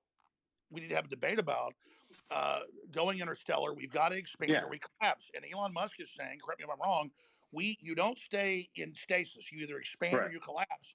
They're Yes, artificially exactly. creating. You either grow or you collapse. You don't. The steady state is basically an impossibility. So you have to pick it. You have to make a choice. Do you want to grow civilization, or do you want to decline and collapse? And because steady state is not stable.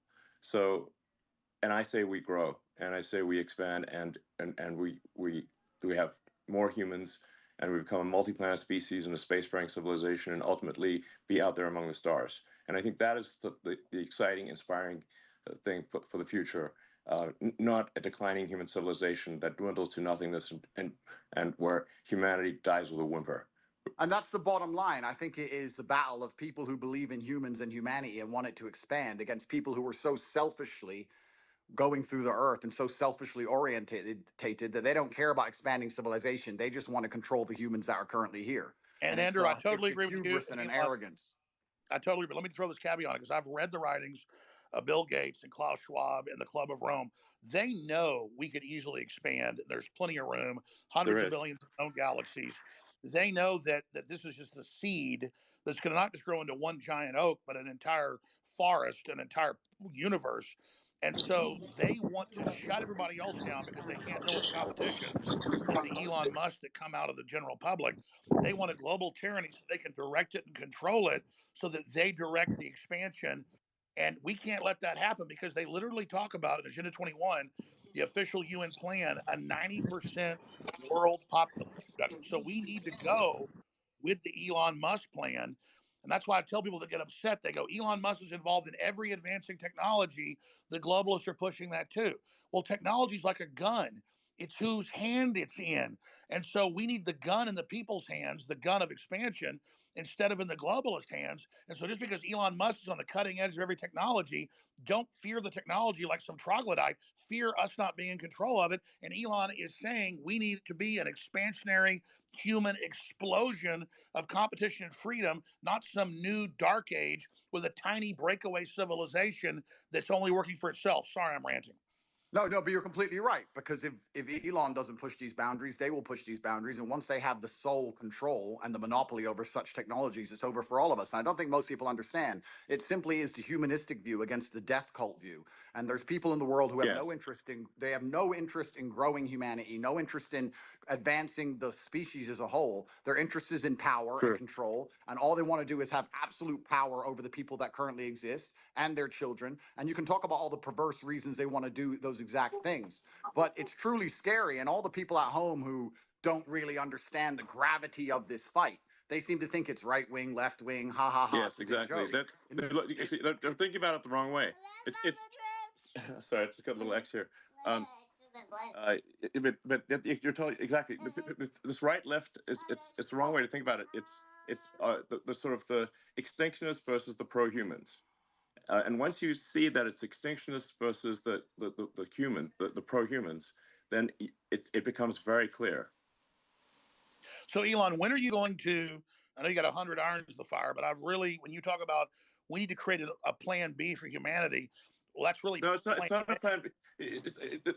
I mean, an alternate master plan, because the globalists are in control right now. You're trying to wrest control with us, helping. I mean, when are you going to put out your battle plan, or you're already putting it out in pieces? No, I mean, what I'm saying is that actually, I think we should expand humanity. Like basically, we should have basically more kids. Population should increase, and we should become a multi-planet species and make life multiplanetary. Build a self-sustaining civilization on Mars, and then ultimately, this will be long after I'm dead, probably, but.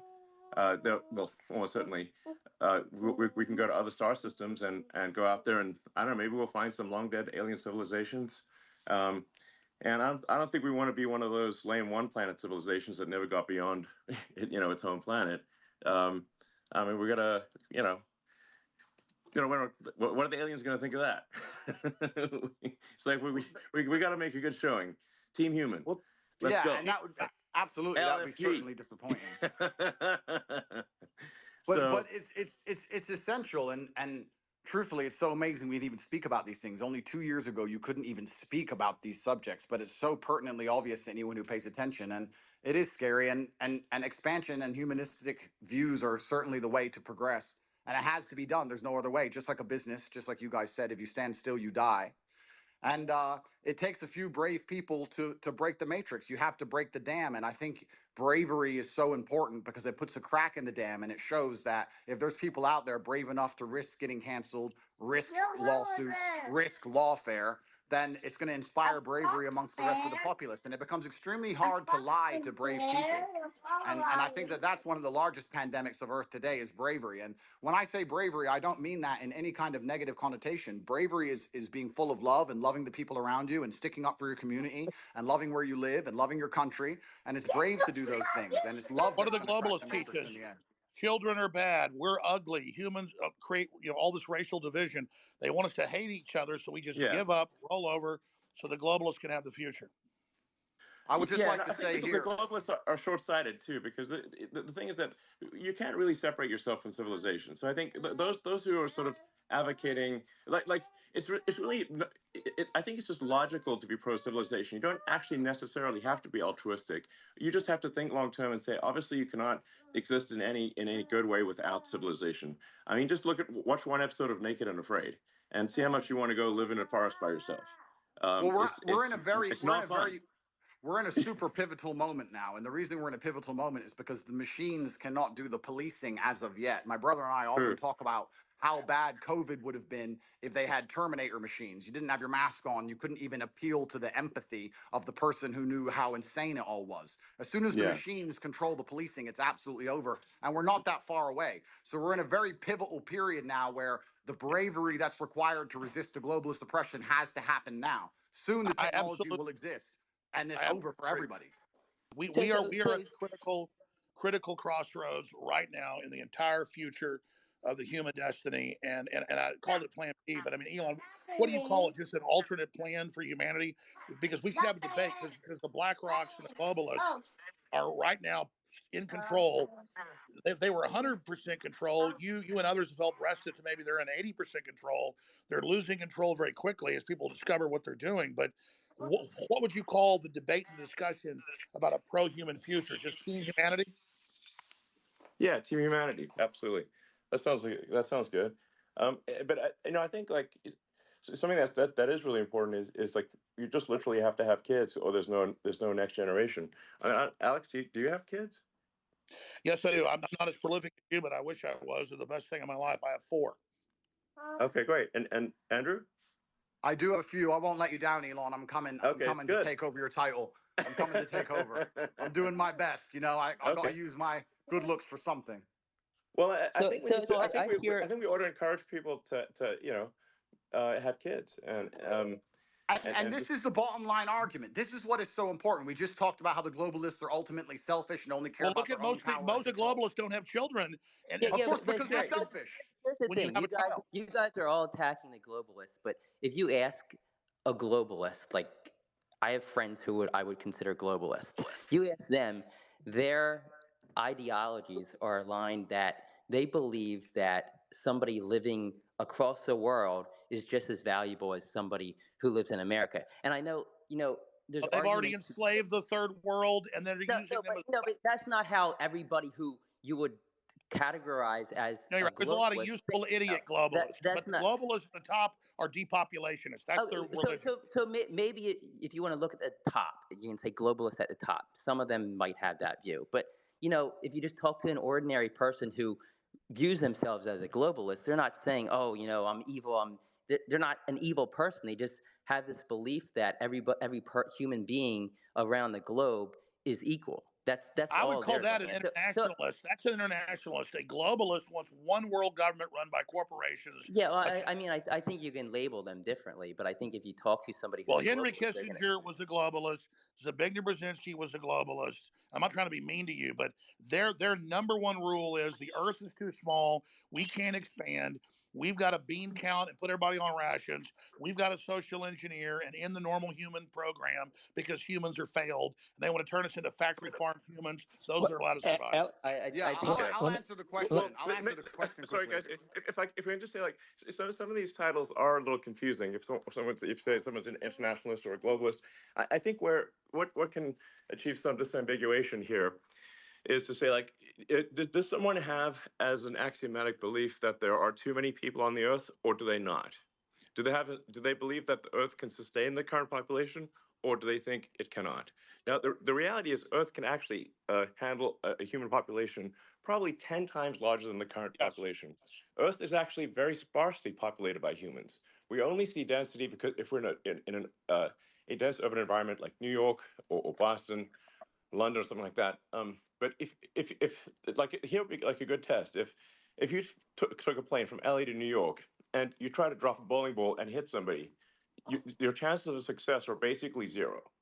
You'd have to drop 10,000 bowling balls, maybe. Yes, you just and I'll tell you sort of something that may scare people a little bit is that there are thousands of objects falling onto Earth from space all the time. But how often do you hear about someone actually getting hit by falling by meteorites? Absolutely. There's one known case of a woman with her house getting hit by one. Elon, I want to just respond to Ed actually for a second, because again, when it comes, I think it's good to get a good counter view here. I think that there's two different things going on, Ed. I know what you're trying to say, but there's a separate point about your obligations, right? So you can, and I believe everything has been said about the importance of expansionism for humanity being pro-civilization and expansion pro-human race to win. That's like a separate axis, though, from saying where are your obligations where you are, right? So we talked about procreation and family. Then we talked about the nation. Well, look, I have 2 kids. As a father, my moral obligation, I believe, is first and foremost to my family. And then, let's say, as a president, my moral obligation is to the citizens of the nation that I lead. And then you can worry about hunger in the Congo or whatever else needs to happen in the Darfur or in other places. And so I don't think that you're saying necessarily that life... Charity begins at home. Exactly. And that's not saying that life abroad is any less valuable inherently. And so when you say like the globalist view is that all it's saying is that all life is equal wherever it is on Earth, it's not like I think an alternative view is countering that. There's also just a separate place in terms of where you're situated. Where's your obligation, right? As a father, it's to your family. As a president, it's to your country. And just because you believe that's the hierarchy of your obligations means somebody else is the leader of one of those other countries. And that's an obligation that they have too. But that's like a different discussion. Well, the neoliberals, the neoliberals in their own PR, they're the ones doing the worst things on the earth. They just say, oh, we want global government because we want to give Africa's representation. Then they lock them down for 3 years and starve 30 million of them to death and then organize them to flood us as a political underclass. This is cold-blooded Henry Kissinger's State Department Memorandum 200. I mean, they've got... it's not black and white. I think there's 2 different conversations. But what is black and... Wait, can we just... I'm sorry. Go ahead, Andrew. Go ahead, Andrew, and then we'll go to Dave. Andrew?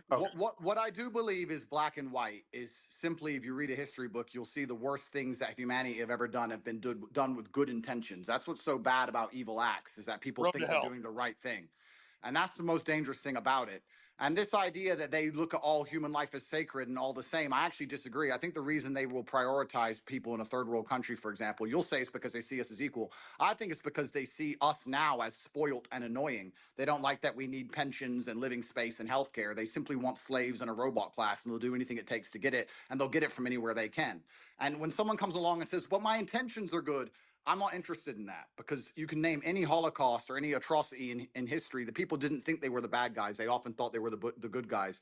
And I guess the easy way to look at life is you want to be having as many children as possible. You want to pray other people do the same, and you want those people to enjoy freedom. And anyone who's coming along restricting speech, restricting access to certain things, restricting movement, all they're doing is trying to restrict so they can control. And nobody in a history book ever who did that either was the good guy. I think it's very clear to see who's on the right side of history and who isn't.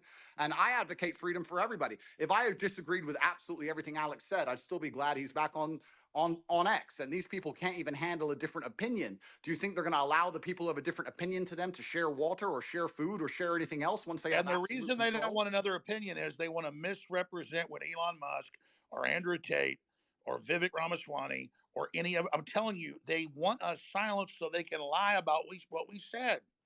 Yeah. I agree with you. I have a quick...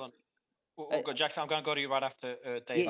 I'm just saying, I agree that with you there. I think that a lot of the media and a lot of these platforms do want to silence voices because they want their voice to be heard louder. So yeah, I definitely hear you there. I definitely don't. As when it comes to globalists, I think, it's not black and white. You're not either a globalist or you're not. I think people fall in between, and there's different reasons for why people might feel one way about one, you could say globalist idea and another. So I don't like painting people like, with a black and white pen, because I feel that everybody falls somewhere in the middle. All I know is this, that there are people that want a corporate world government whose aim is depopulation and not giving the general public access to technology by lying about resources and literally saying carbon dioxide that plants breathe is evil, and then telling us the world's going to end in 2030 and the ice caps are all going to melt, and none of that's true. So our children basically give up on the future and decide not to have children. That's all I'm saying. And Elon Musk is promoting an optimistic, pro-human future that the science and evidence shows is real and that we need. Gentlemen, I have to go. Yeah, I just want to be sort of exactly. I want to be clear about my position. I'm super pro-human, and I mean all humans. humans in America, humans in Somebody's Africa, got their thing Asia, open. and Somebody's everywhere got else. their phone open in the bathroom. Yeah, that's Vivek. Vivek, that's your phone, Vivek. I'm not able to mute you. Vivek. All right, perfect. Go ahead, Elon. Sorry about that. So, well, I hope you feel better. I feel great. Thank you. Sorry about that, guys. I'm super pro-human, like for Team Humanity here, and I just think we want to make sure that people have a positive view of the future, and like I think I encounter a lot of people who have actually very pessimistic conclusions about the future, and if you try to unpack that and say where does that pessimism come from, and I think like these are like good people, like they have good intentions. I think they think about things and come from is believing that there are too many humans on the planet. This is false. Earth can easily sustain far more than the current population, but they've been told this thing and they've believed it, and it is false. I'm going to sign out. I'm very pro environment. Obviously, Bye, Andrew. I might have done more.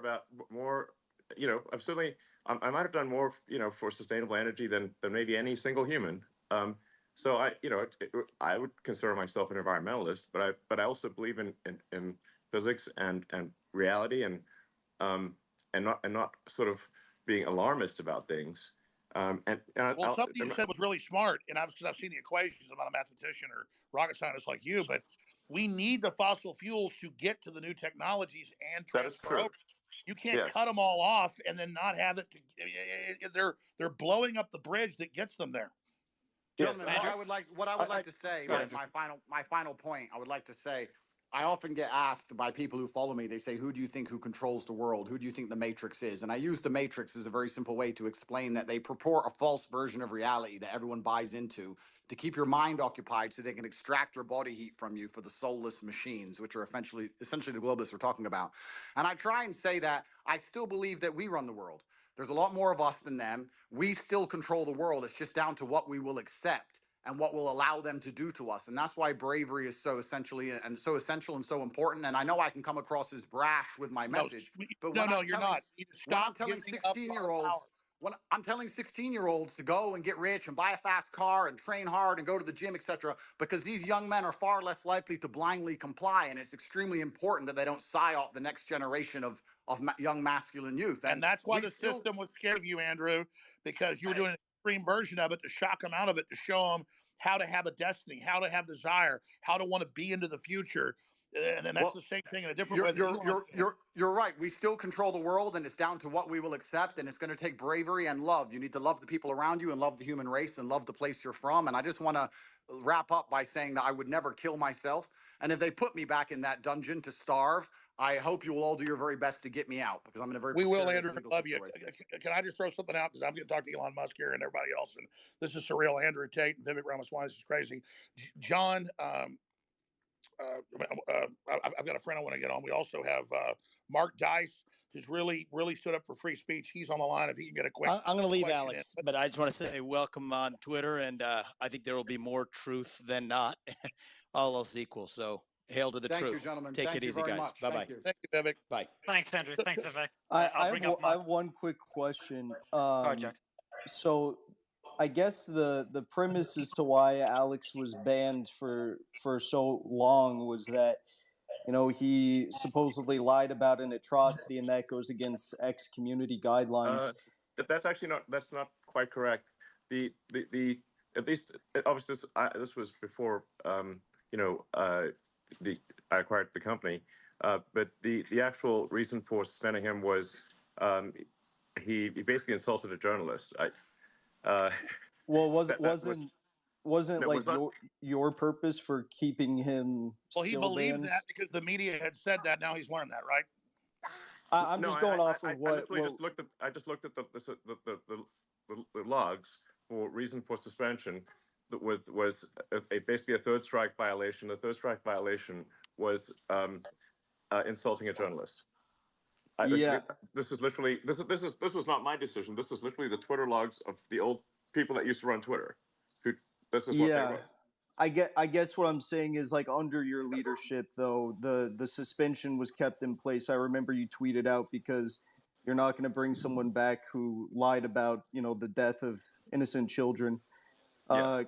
So if that's the case, then and we're going to uphold things fairly and firmly for all ex-users. Can we expect that, like, if Alex or anyone else on this panel lied about Sandy Hook or an atrocity again, that they would also be banned again? You already answered that. Yeah, I've already He did, answered yes, that. he did. Yeah. It just And if depends on the that okay, context. so if that is Just the let him is the just case, The platform will adhere to the law, and we will adhere to the law. That is what this platform will do. So if somebody says does something illegal, then they will be suspended. If they do not do something illegal, then we will try our best to avoid any kind of permanent bans unless someone does something fundamentally illegal. Elon, I know we don't have much We're just trying to stay true to the Constitution of the United States in America and the laws of the country as decided by the citizens. Elon, how you go ahead, Alex. And Elon, way more interesting. And I just asked one question of Elon. Elon, it's great having you here in Texas. You're kicking ass. You're Texas through and through. Your whole spirit. We love you. Whatever happens with Trump down the road, should we change the Constitution so you could run for president? Would you ever think about that? I would like to stay as a technologist and build rockets and electric cars and technologies that hopefully have a good effect on the world and advance civilization. That would be my preference. I would not like to be president. So that would I would just like to build things that are further civilization. That's my goal. I think that's a smart answer. Are you concerned if the deep state establishment, we know it's not just one group, is able to kill Trump or not let him run for office for the repercussions? I mean, are you optimistic for the future currently, or just how do you feel about the election coming up? Well, I think it will not be a boring year. That's for sure. I think it's going to be eventful. I suspect. I don't know. You seem to be quite concerned that people will try to assassinate Trump, but I don't know. I mean, obviously, and I'm against assassination generally. So, I guess if Hitler was alive, I'd be in favor of assassinating him. But Stalin, that kind of thing. I would be too. Your attitude is we can sell the world on freedom and humanity 2.0 and a new renaissance. The establishment will just step aside because our ideas are so good. Is that what you're saying? Look, I think what I'm saying is that I think it is very difficult to predict the future. That we're certainly going to have a very contentious election and perhaps some contentious elections worldwide. The X platform will strive to be as truthful as possible about what's going on, and to that's going to be the goal. And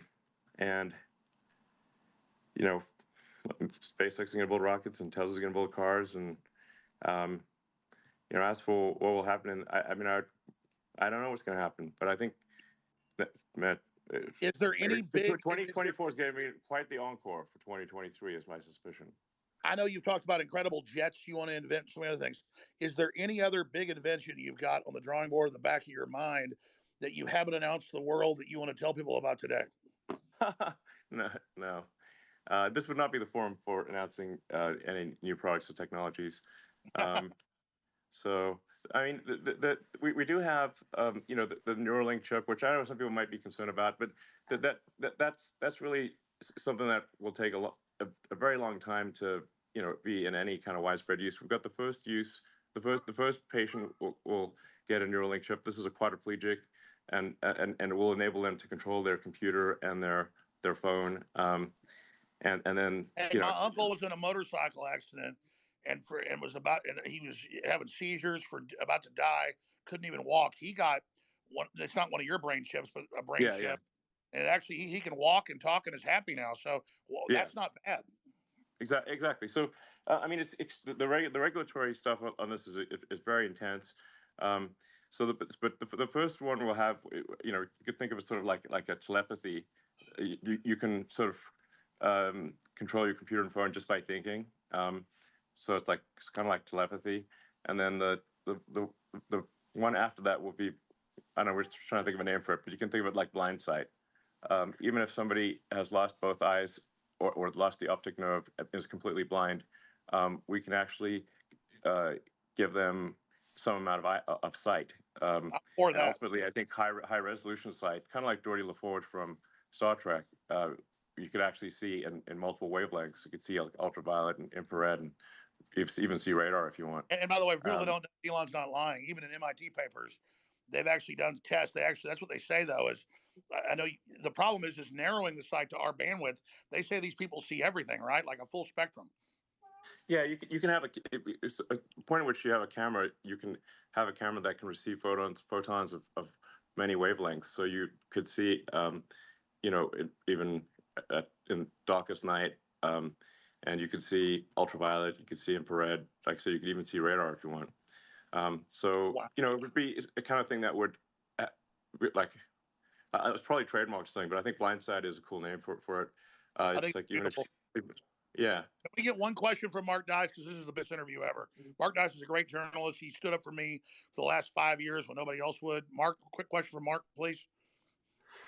A comment, really, just to reinforce to everybody listening, all the journalists, and thank you, by the way, Elon, for unbanning Alex, for everything that you're doing for the platform, for humanity. But I just want to reinforce, and I'm glad you retweeted this, Alex, the reason why Twitter cited Alex being banned, contrary to popular belief, is not because he entertained some conspiracy theories about Sandy Hook, as crazy as they were. And Elon just confirmed that the Twitter logs said this. He confronted Oliver Darcy, a public figure on public property, when he was working in the capacity of a journalist, and they cited that as. But Mark, that's old news. Let's move on from Alex Jones. Well, we're talking to Elon Musk. What's your question for Elon Musk?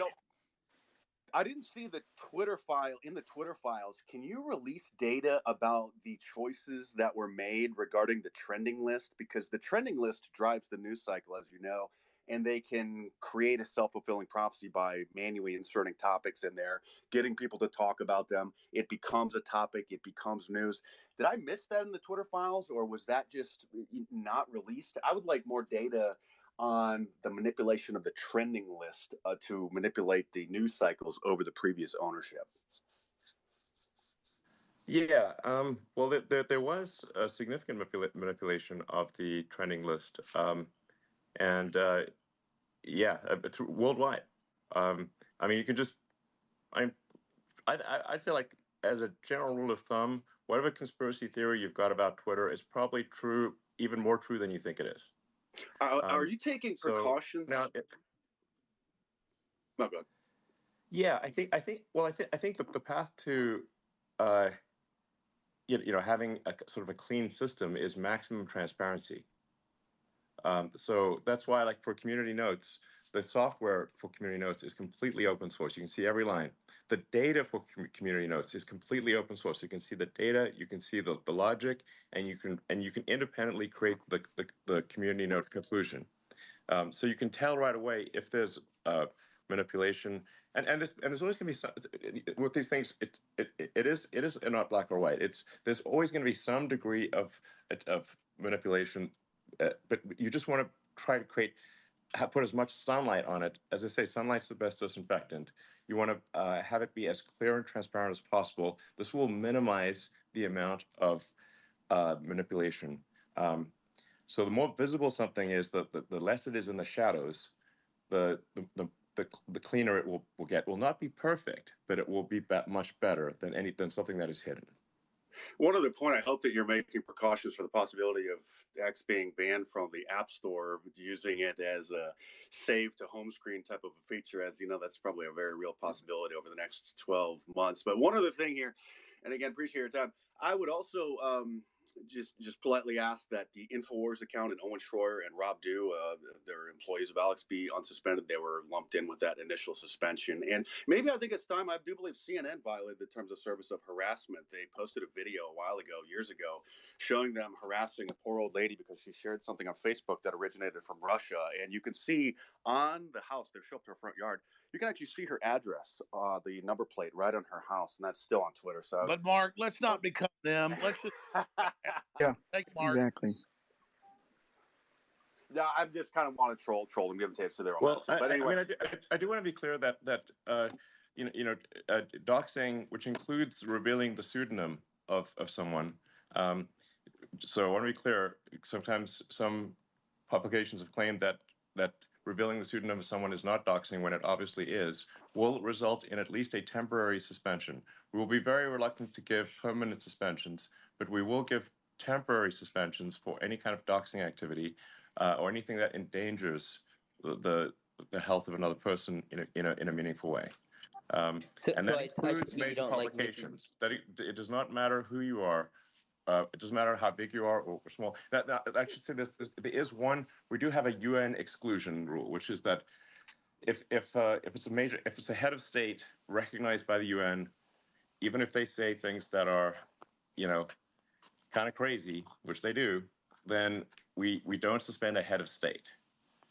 Just for the same reason that the UN allows heads of state to say crazy things at the UN Assembly. But because we need to hear. We need to hear. We need to hear that. What everybody has to say. I was just going to ask, I guess you don't like Nikki Haley's idea of basically doxing everyone? No, I hate it. Hey. Yeah, that's crazy. Look, the thing is that a lot of people obviously would face repercussions from their employer or from their government or from some organization if their identity is revealed. And that therefore inhibits the public dialogue. People, there've been professors who've been suspended for favoriting things on old Twitter. They literally got suspended for just tapping a favorite button. This is so you can say, like, look, if a tenured professor can get suspended from their job for just liking a post on the X platform, then obviously there is some need for people to be able to post things anonymously. Otherwise, they simply will not be able to speak their mind. Absolutely, for fear of losing their job. It's anti-whistleblower, but I just want to say this because I think the community notes is the best thing ever. Even if somebody says something really horrible, I think there should be some buffer zone to at least let them respond as much as they can before they get banned. Because what I see everywhere is the PR firms will say somebody has said something they didn't say. They create this woke mob response. Then the person's taken down, and then most of the time, it's not even true what was claimed. General? Yeah. Anyway, we're very much going to err on the side of freedom of speech, which is really just saying, in America, we're going to uphold the Constitution of the United States, and that's what we're going to do, and uphold the laws of the country. And if the laws are changed, we'll then change our behavior to match the laws, and we'll do so. And we also can only match the laws in other countries, because sometimes people will say, well, why don't you demand freedom of speech in some other country in the world? I'm like, well, we don't make the laws in that country, and if we don't adhere to the laws of the country, they will simply cut us off. And so we can't do more than that. So we're basically. What about the other factors, Elon? Before going to General Flynn, you've got obviously laws, but you got the revenue, still running a business, and you've got external pressure. How do you balance all these when fighting for free speech? Well, we're gonna obviously favor free speech. I believe my action has been very clear in this regard. That if it is a choice between money and freedom, we will pick freedom. General? Yeah, hey, thank you, Mario. Thanks for hosting this thing. You're doing a wonderful job. This is really a question for Alex and Elon, a statement, and I wish Andrew and Vivek were still on, but we've talked about these different sort of array of forces between the globalists and the humanists or whatever the right descriptors are. What I would really like to see, and I would love to hear Vivek's take on it because I think he's such a wonderful debater. I'd like to know if there's possibility to set up a intellectual debate between the Alex Jones, Elon Musk, Andrew Tate, Vivek, probably throw Tucker in there. Maybe there's Joe Rogan against an intellectual debate against the Klaus Schwabs, the Bill Gateses of the world, and then there's others. They won't do it because we'll kill them. Well, I disagree. I mean, this is how we fight today, right? We are fighting in an information domain. Andrew, I wish he was still on because I'd love to hear his take. Because Andrew starts to imply, and there's a lot of people that imply this. We're going to move to something that we don't want to, a place that we don't want to be, because of this. Frankly, what I see is a globalist takeover, and I'm all with you, Alex, and you and I have talked about this a lot. But what I would really like to see is an intellectual debate and a challenge. I mean, otherwise, because 2024 is going to be for the United States is going to be a historically consequential moment in history, and I would prefer that we extraordinary session that I've been listening to for the last couple of hours here, and I would really like to hear at least Alex, because you're on, and I think Elon's still on. What do you think about setting up some type of intellectual debate, or at least array on X? On X as well, doing it through Spaces. Well, on like X, on X or however, I would love to see them come on X to do this because this would be wonderful. Would you, Alex, would you be open? You and Elon, would you be open for such a debate? Well, let me just throw this in because I'm chomping the bit here, and then Elon will take over. It should be on X. They had the last Republican debate, and it had like 5 million viewers. This is going to have 50 million viewers. We keep acting like dinosaur media even still matters. It should only be held on X. And I would love to see it in this format or with an added video component to it. Yeah. Yes. We're challenge their intellectual ideas. Way, so I'm sorry. That's coming soon. And that's my point. That's my point. Yeah. We have to challenge their intellectual arguments. Yeah, I agree with the general. What's Mario? Debate. Hold on, Laura. I was just going to say that from a future standpoint, we are working on adding video to Spaces. So it'll just be a simple thing where you can turn video on or off, and then whoever's speaking at the video will switch to them, just like if it's I guess like a group call or something like that. Oh wow. So that I think will help.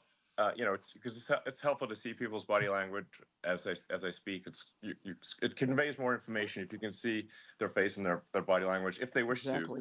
When do you think that will? We're hopeful we hope to release that functionality before the end of the year, but certainly by early next year. Huge. Well, that's a big technological announcement. That's a big one. That's big. Yeah. Oh, I'll go to CJ. That's very big, so that's pretty easy, frankly. But yeah, so it'll be cool, I think. Yeah. Well, it's just fascinating how far Spaces. I remember being on Spaces since the early days, pre-Elon, to see how far it's gone and to be able to have discussions like this. I don't think the audience understands. There's never been any platform where voices from all sides, voices that were censored before, were all speaking in one place. Oh, let's be clear. There's been more innovation since Elon took over than the whole thing before. I'll jump off, but I just want to say thanks to Elon. Since the rather embarrassing Ron DeSantis situation. It's like, I mean, I really have to credit the X team for making massive improvements to Spaces, because it basically did not work at scale until a massive amount of work was put into it. It obviously broke rather embarrassingly in the Ron DeSantis situation. And we didn't realize how fragile and weak it was. And since then, we've put massive work into making Spaces actually robust and be able to have, you can have, at this point, millions of people listening simultaneously. Let me be clear, Elon. Difficult to do. Elon, I've never seen an interface that works this good. I mean, you've got a whole, how you're doing this. And General Flynn did bring up the best question in the last 2 hours. So I'm sorry I was like getting so excited I interrupted the General. He's absolutely right. We should be challenging them to debate us. I agree with you, General. That's really a key point. I'm saying they're too cowardly to do it. How do we? Jack, your mic, you can mute it. I can't mute you, Jack. But yeah, go ahead. Just quickly, before you continue, Alex, Elon, I don't know if you remember, I think the first space you came on, and we hit 100K live listeners, and it broke, so it wouldn't show. Yeah. True. I don't know how you do it, We're Alex. 109,000 right now, 109,000.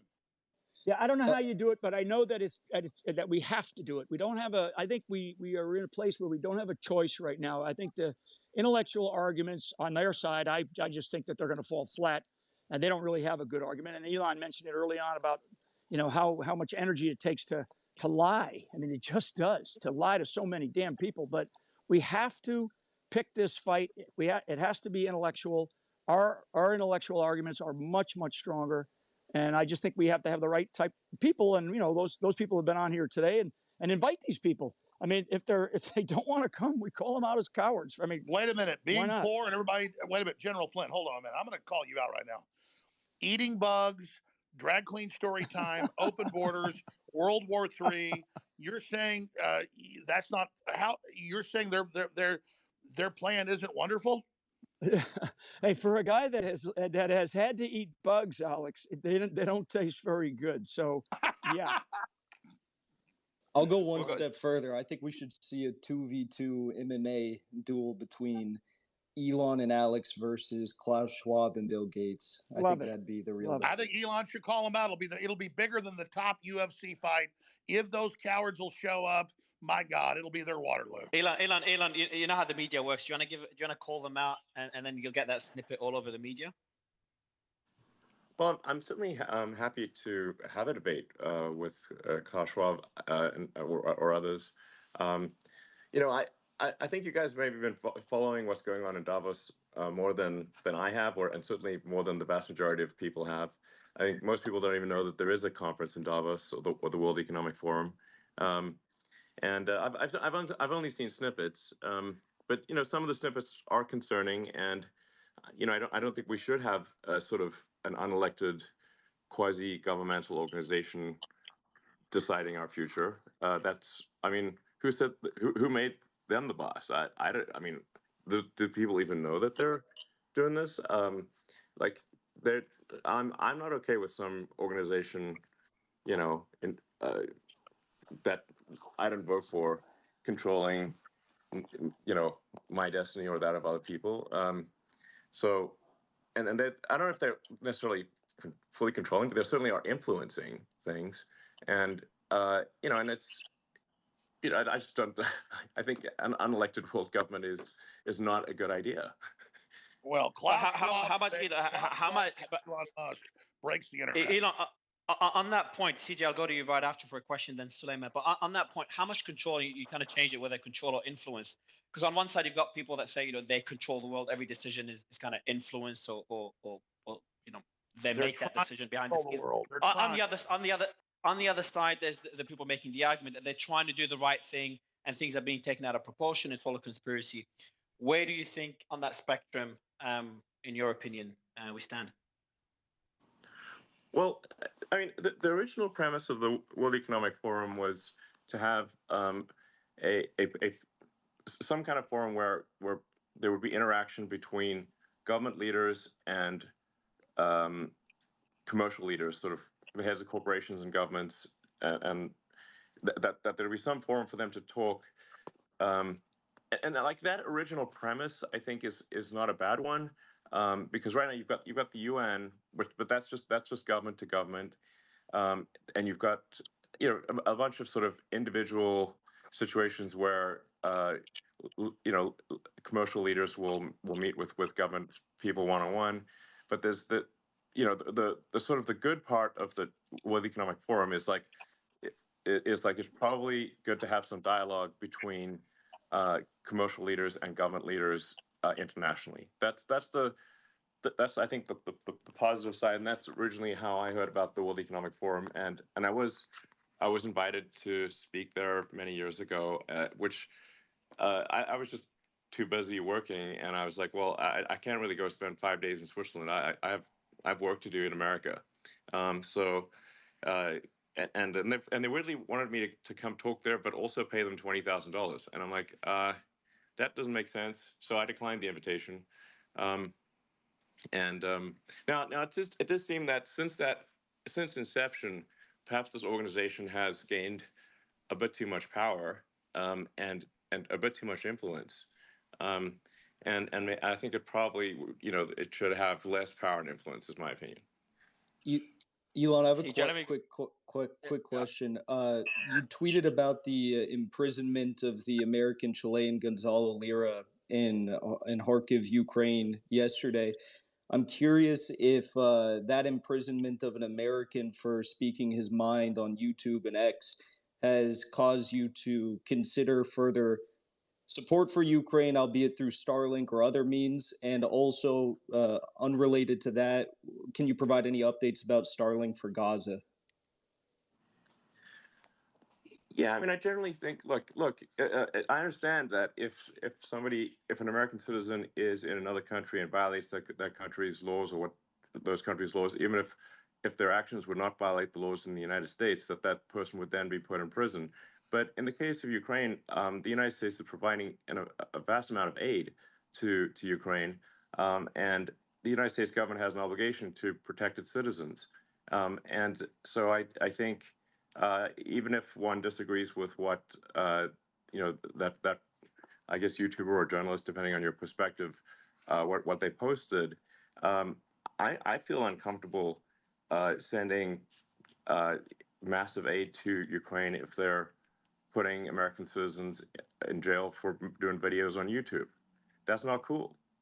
And it's like, and you could say like, okay, well, yeah, but Ukraine has the sovereignty in their country. It's like, yeah, but they don't have a right to our money as well.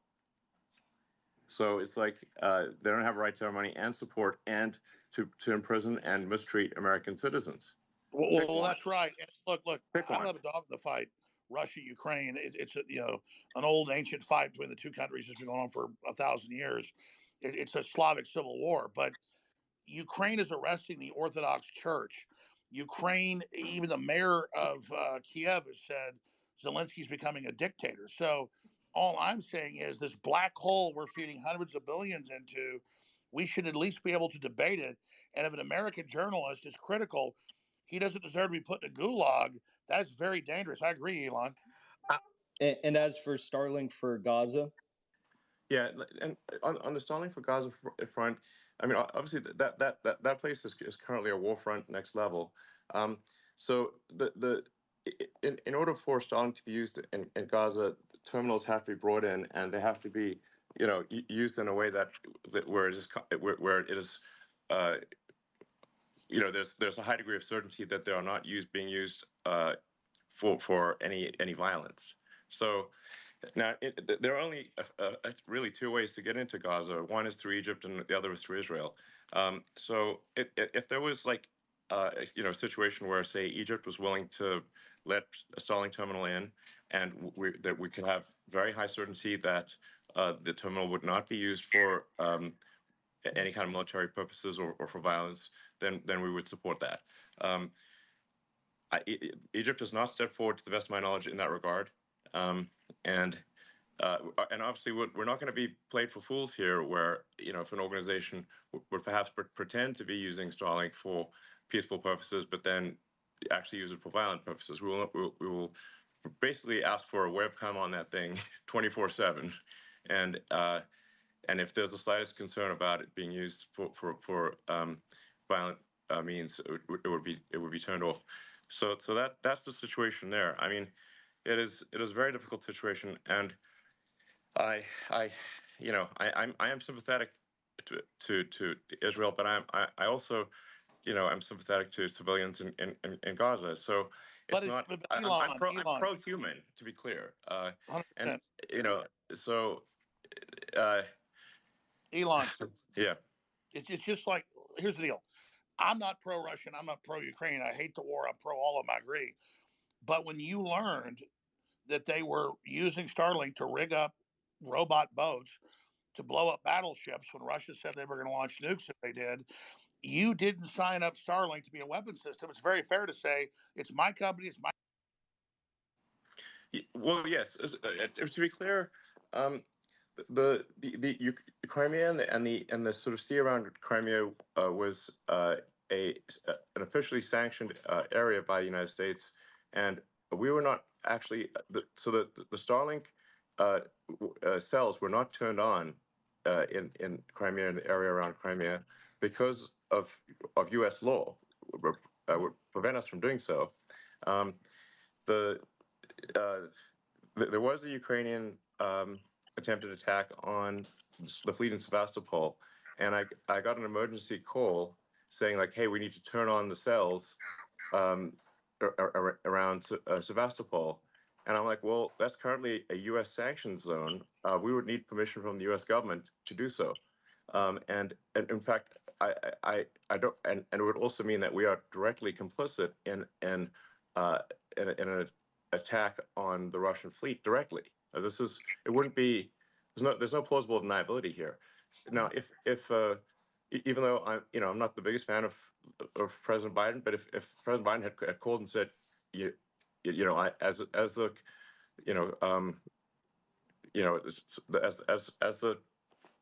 President of the United States, I'm asking you to turn the cells on, I would have done so. But we did not get any such call. We were only called by the Ukrainian government, and the Ukrainian government is not my boss. So, it's like, and so we can't, like, it would actually be illegal for me to turn on Starlink cells at the request of a foreign government in a territory sanctioned by the United States. That would actually be a violation of U.S. law. So it's like they were setting you up like Kennedy by a pig. Yeah, but the media misrepresented it as I turned off the cells. This is not true. They were never on. So, and if I had turned them on, I would have broken U.S. law. And I would need an exemption from the State Department and express written permission from the president in order to do. And that's why Blinken. Yeah. So, and I do think we need to be cautious about escalating that war, and we need to find a path to peace, and not sacrifice the flower of Ukrainian and Russian youth. Ultimately for nothing, or for a few miles of territory, which is currently what's been going on for the past year. Do you think with the sentiments? I've got a question. Let me So let me go to CJ and I'll go to you. Let me go to CJ and I'll go to you right after. CJ. Mario. Hey, Mario. Thank you. Laura, thank you so go much. ahead, CJ. Yeah, thank you so much, Mario, for hosting this. Elon, my name is CJ Pearson. I'm a 21-year-old conservative activist, and I currently work at Prager University. And General Flynn made a really important point a little bit earlier about how Twitter has made it super accessible for conversations like this to happen, debates and discourse. And Alex, I think, also made the point earlier that if you look at the debates and the viewership that they've had, you don't really see them reaching all that many young people via traditional cable channels. And one idea that conservative activists like myself have had, different Gen Z conservative influencers have had, is having a Gen Z moderated debate or town hall with the Republican primary candidates and exclusively streaming it here on X. What would you think about something like that? Do you think that would be a way for America's next generation to hear different ideas that they obviously aren't hearing currently on their college campuses? Well, actually, I don't believe in exclusivity, but I think that that not doing it on the X platform makes no sense. Things should be done on the X platform because it is the most widely accessible platform. It is where you will see it has by far the most reach. The X platform has by far the most reach of anything. Although like I don't this conversation, I don't know, might top out at maybe a few 100,000 people live, but it will probably go viral afterwards, and I don't know, probably have 10 million people listen to it, or 20 million. We've had on the Mutiny space, we had 18 million listeners from memory. Yeah, no, when we did the Russian exactly. So I mean, the way to think of this platform is that there, on an average day, there are over 250 million people on the platform. That's an average day. Some days it's more like 300 or 400 million, and a really crazy day could be like 500 million. So I mean, we're at times we're starting to approach 10% of all humans who are online are on the platform. Well, Elon, so it's a very big number, and we're not even, and we're obviously not active in China. It's not. X doesn't work in China. It actually works on international phones, but not domestic phones, and and I believe it is also does not work in Russia. So that's it's more. I think we do exceed 10% of all humans at times on this platform. So it seems crazy to ignore this platform because then you're just going to reach far fewer people. Well, Elon. Bottom line here. The proof is in the pudding. You judge a tree by its fruits. You are the only massive platform that's open and free. People are hungry. It's exploding.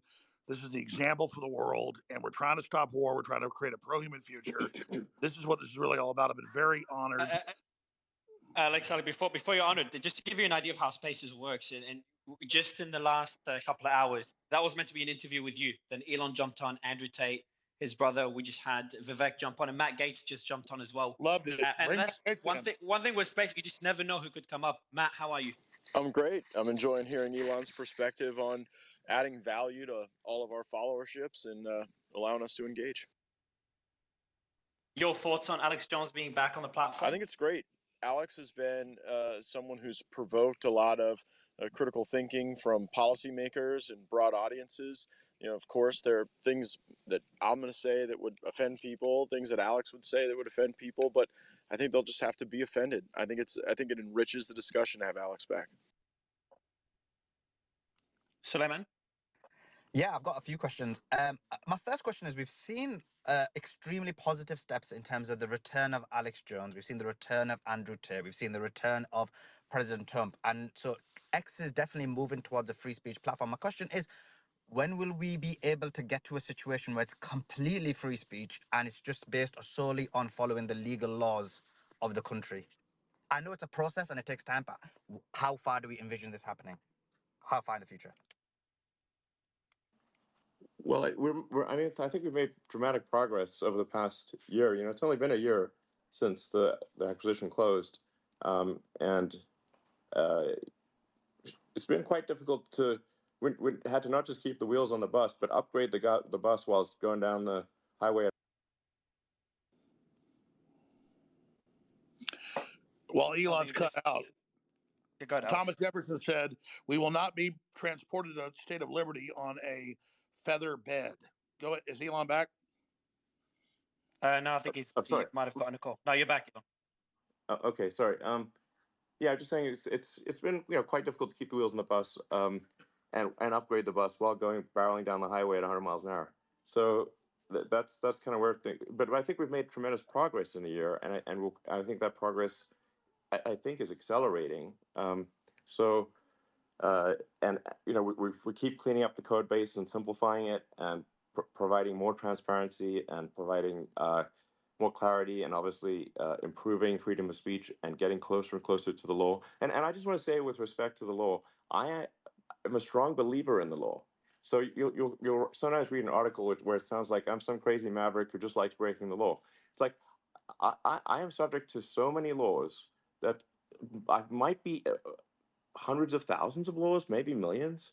When you think about Tesla and SpaceX and Starlink and all the countries that they're in and all the regulatory regimes and all the rules and regulations that we have to adhere to, and the amazing thing is how closely we actually adhere to the law and follow the law and do what countries believe is right and legal. And once in a while, in a very rare case, I might disagree with the law or regulation, but we will not willfully violate it. So what I'm trying to say is I'm extremely law-abiding. Elon, I totally agree with you. I don't know how you have the energy. People talk about Trump's energy. Your energy is insane. Where does your energy come from? Going back to being a child, did you because we know the universe is a loop or a figure eight, it doesn't just go in one direction. Did you have inklings of the big things you were going to do? Or when you were a child, did you have any foresight about what you were going to be doing? No, not really. I just I liked technology and like taking devices apart and fixing them and building things, and I loved science fiction, fantasy, like Lord of the Rings and Heinlein and Asimov and Star Trek and Star Wars, and that's and I didn't know what I was going to do. I like programming computers. I found programming computers to be intrinsically interesting. Not because I thought I'd have a job. Actually, I didn't think I'd have a job. I know you could even make money writing computer software, but I was just interested in it in and of itself. So I'd program computers all night by myself, which is not, it doesn't appeal to everyone. That's, I think, actually quite an unusual thing to want to sort of type strange symbols into a computer all night, essentially by yourself, is not what most people want to do. But I did like doing that, and but also like hanging out with friends and stuff. But no, I didn't think any of this would happen. I would say I have a philosophy of curiosity, which is that trying to understand more about the nature of the universe and our place in it, and that's why I studied physics, not for career reasons, just try to understand how the universe actually works, and what has good predictive value, and physics has got very good predictive value, so that's why I studied it. Then give us your predictive value, gut level. Elon Musk. This is like beyond any Hollywood movie where we're at right now. Does humanity survive? Gut level. You've got all these great children. That means you bet on humanity. Do we make it to the next level? And what is the next level?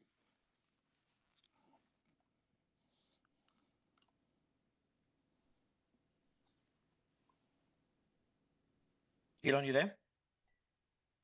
Sorry. While yeah. waiting for Yeah. So one needs to think of the future as probabilities and not certainties.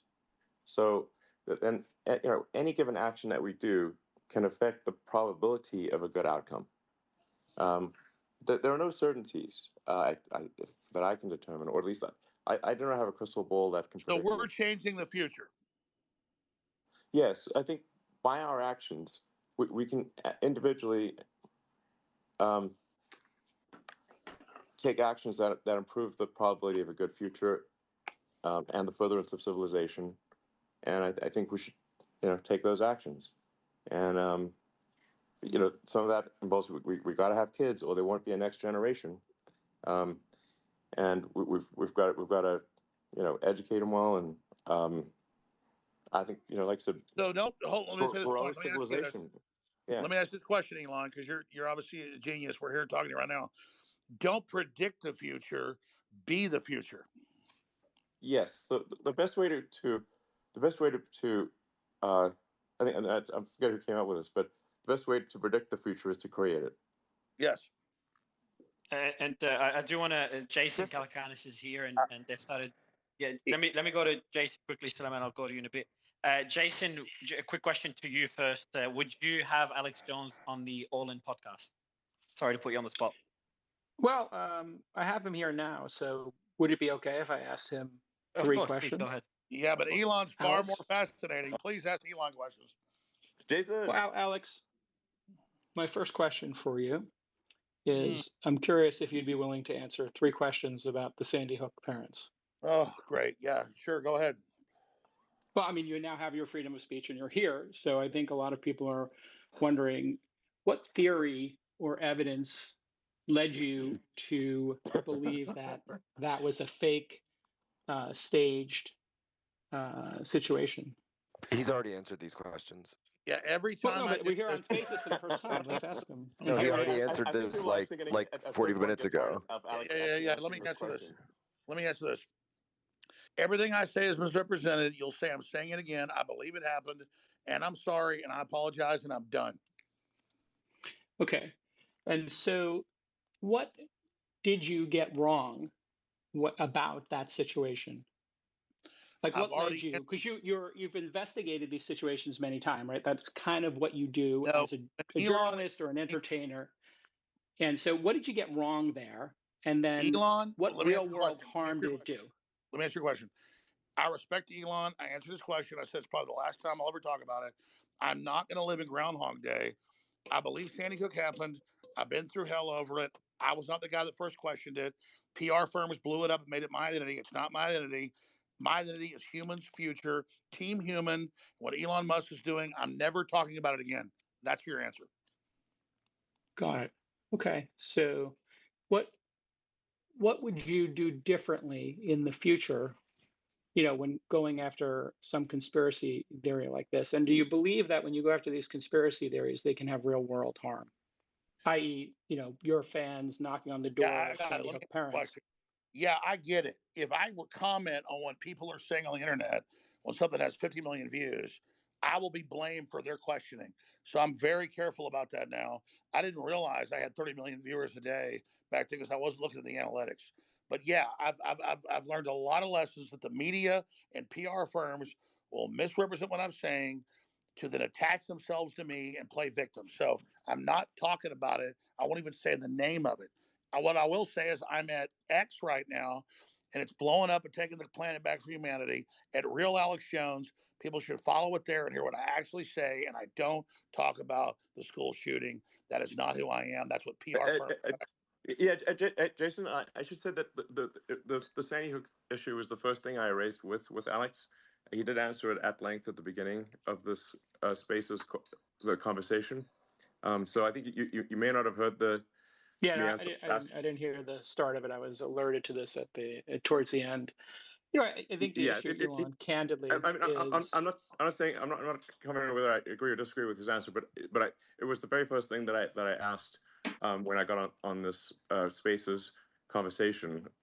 Just as it was the first thing that you asked. I think it's for people that care about whether there's sort of empathy and whether somebody has been cruel or mean or something. That's like the first thing they're going to ask about, and so that was the first thing I asked about, and it it was answered.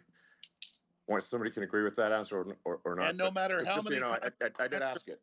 No matter how many times I answer it, it's never good enough because I'm that guy. I'm not what they said. I covered the internet questioning it. I've already said I'm sorry over 500 times, 3 or 4 times today, but it's always the same question. I'm not that guy. I won't even say the name of it. Yeah, I think people actually will eventually get tired of you answering the question. When is that? 5,000 I years? think for someone who started out who's listened to the whole Spaces, they probably are actually tired of you answering the question. To be frank, I certainly am. Patrick, are you there? Patrick, are you there? I am. Can you hear me? We can, yes. Fantastic. I don't have any questions. I just have a comment to make. The biggest thing is, and I heard Jason's question, and I know Alex answered it at the beginning with Elon, opening it up with him. I had Alex on. I don't know, Alex. It was a couple months ago or something. You were on. We had a great exchange together. The best part about this is the following. I applaud Elon for the fact that just a few months ago he said he's not going to have Elon on, he's not going to have Alex on, and then after seeing what the audience wants, the survey comes to 70-30, and keeping that commitment for allowing Alex to be on. The people who have different strong opinions, who are humanists, who want to defend freedom of speech, defend the same rights that we have, we're finding each other. And I just want everybody to remember this. Go back to September of 2022, when Professor Galloway said Elon is full of it, he's not going to buy it, he's toying with all of you. And then Elon bought the company, whatever the price of the company was. Some said it was 50% more. It was a $20 billion company, $30 billion company. He paid the entire number. He didn't have to do this. If that purchase wasn't to be made, think about where America would be today. I want everybody to think about that part. It's been 13 months since then. It's pissed a lot of people off. The fact that, Elon, I applaud you for standing up to folks who you're saying what you're saying to advertisers, where what do you have to do? Be a slave to them? They have to constantly put that fear in you. We applaud you. You got a lot of people backing you up. Alex, it's great to have you back on. Pushing the envelope. You could be wrong. Everybody could be wrong. It's not like all of us are always right. We have the ability to be wrong. And when we are, and people can challenge us and move on, and then they can make a decision. Either, look, I don't like Alex, or I like Alex. Great, no problem. That's the freedom of, you have to pick and choose to like somebody's views or not. But the biggest factor here is somebody had the courage to use their resources to buy a platform like this, to give everybody else the freedom to debate, to argue, to give their thoughts, to give their opinions. And then at the same time, if you're wrong, you admit to it. If you're not, you stick to your guns. But best part on what's going on to the world right now is we are finding each other. The fighters are finding each other. And that has got to be a very scary thing to people who oppose the concept of freedom of speech. So I have no question for Alex. I have no questions for Elon. I just wanted to jump in and applaud everybody, even those who debate, even those who agree, even those who disagree. Future looks bright. The right people are finding each other. And I applaud all of you. That's all I wanted to say. So, Patrick, beautifully said, brother. my And man. remember, Patrick, I apologize for Sandy Hook on your show 5 years ago. Remember that, I Patrick? remember that. I remember that. Patrick, question for you then. You've been here a few times and you've uploaded Spaces and X. When is the show? I think you've got 2 million subscribers on YouTube. When will the X version launch? When will the X version launch? I've never had a conversation with Elon. We've never had a sit down. I totally support what they're doing. Right now, what we're doing is we're starting to upload all our episodes on X, as well as we're putting on other platforms. But the direction this is going, with a few asks that was made where we can now watch the video on 2.0 speed. I'm a 2.0 speed guy. X I like marks to the speed it up. spot. X marks the spot. X is it. No, I totally see it going that direction, but no, I mean, look, look what's going on right now. Look at this live. How many people are on right now? I don't know what the number is. 118,000. 119,000 on a Sunday, where I'm sitting in my backyard right now watching my 4 kids play soccer, and we're able to jump on and have a conversation like this. This is insane. The power of what's going on with this. This is the future. I think this is just the beginning, and the right guy is driving it. So, future looks bright. Sev? Yeah, this question is for Mr. Musk and Mr. Gates. So during the 2020 election cycle, we saw a lot of people be either deplatformed or noted for making claims of election fraud. Now, at the time that those claims were made, there was no way of knowing they were true or untrue because they hadn't been litigated yet. So going forward, as we're coming into a new election cycle, Mr. Gates, is there anything being done legislatively or in the House to ensure that that doesn't happen again? And the same question would go to Mr. Musk. Thank you. The strongest, I think, influence on that censorship regime right now is the Missouri v. Biden, litigation and the injunctions there that are being resolved, and some sort of the public humiliation we've put some of the senior DOJ and FBI leadership through as they've had to fess up to the nature of some of these emails and contacts. We've brought the journalists that have been covering this, Schellenberger and Tate forward to kind of repeatedly try to set that deterrent. But I think that it's not just about elections. I mean, it can be about any number of the things that the federal government wants to control the four corners of discourse on. And these are the people who would have would have banned Galileo. And yet when people want to share evidence or experiences or concerns, you can't have the Department of Homeland Security and CISA working alongside NSA and FBI on those projects. Otherwise, people start to fear that if they're not proactively censoring, that they run afoul of some sort of legal regime. And it's also sickening if you just track the extent to which a lot of these senior lawyers oscillate back and forth between big tech and the senior positions in our government that decide these things. So Republicans in the House should be taking a stronger stand. In my view, we should be putting riders on the funding for CISA and FBI so that anything that would occur there would be so clearly outside the law that it would draw sanction. But instead, we continue to govern by these continuing resolutions that don't gate resources away from that censorship.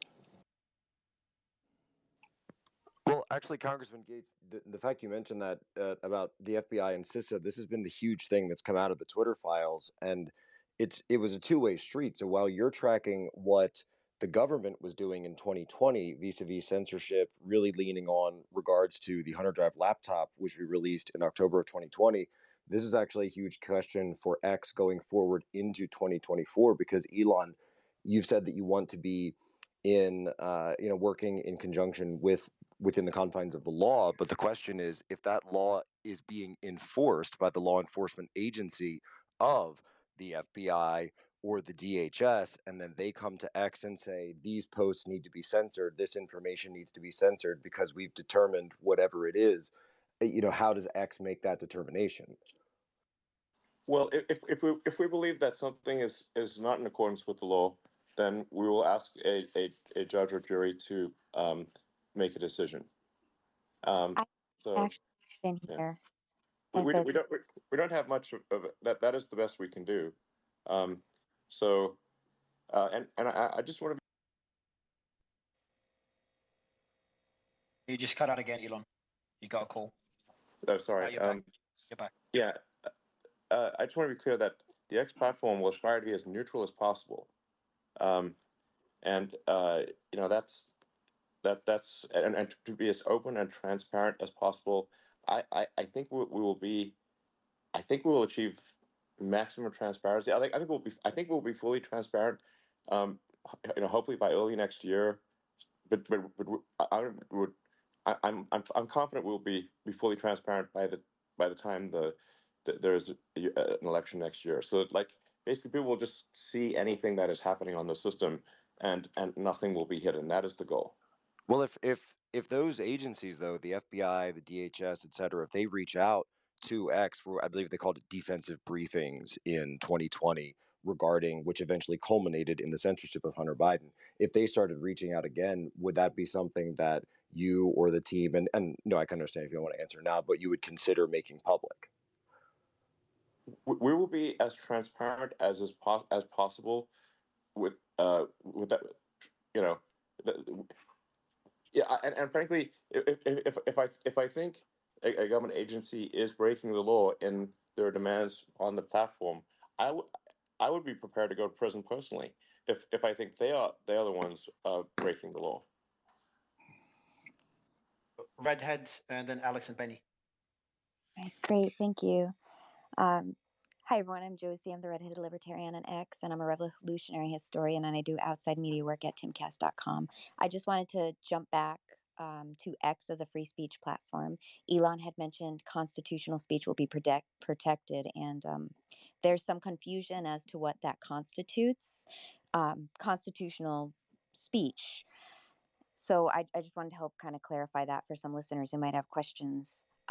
So the speech and expression which are not given protections in America under the First Amendment include incitement, defamation, fraud, obscenity, CP, fighting words, and true threats. The government does have power to make blanket regulations on speech, including time, place, manner. That's usually done in the form of permits.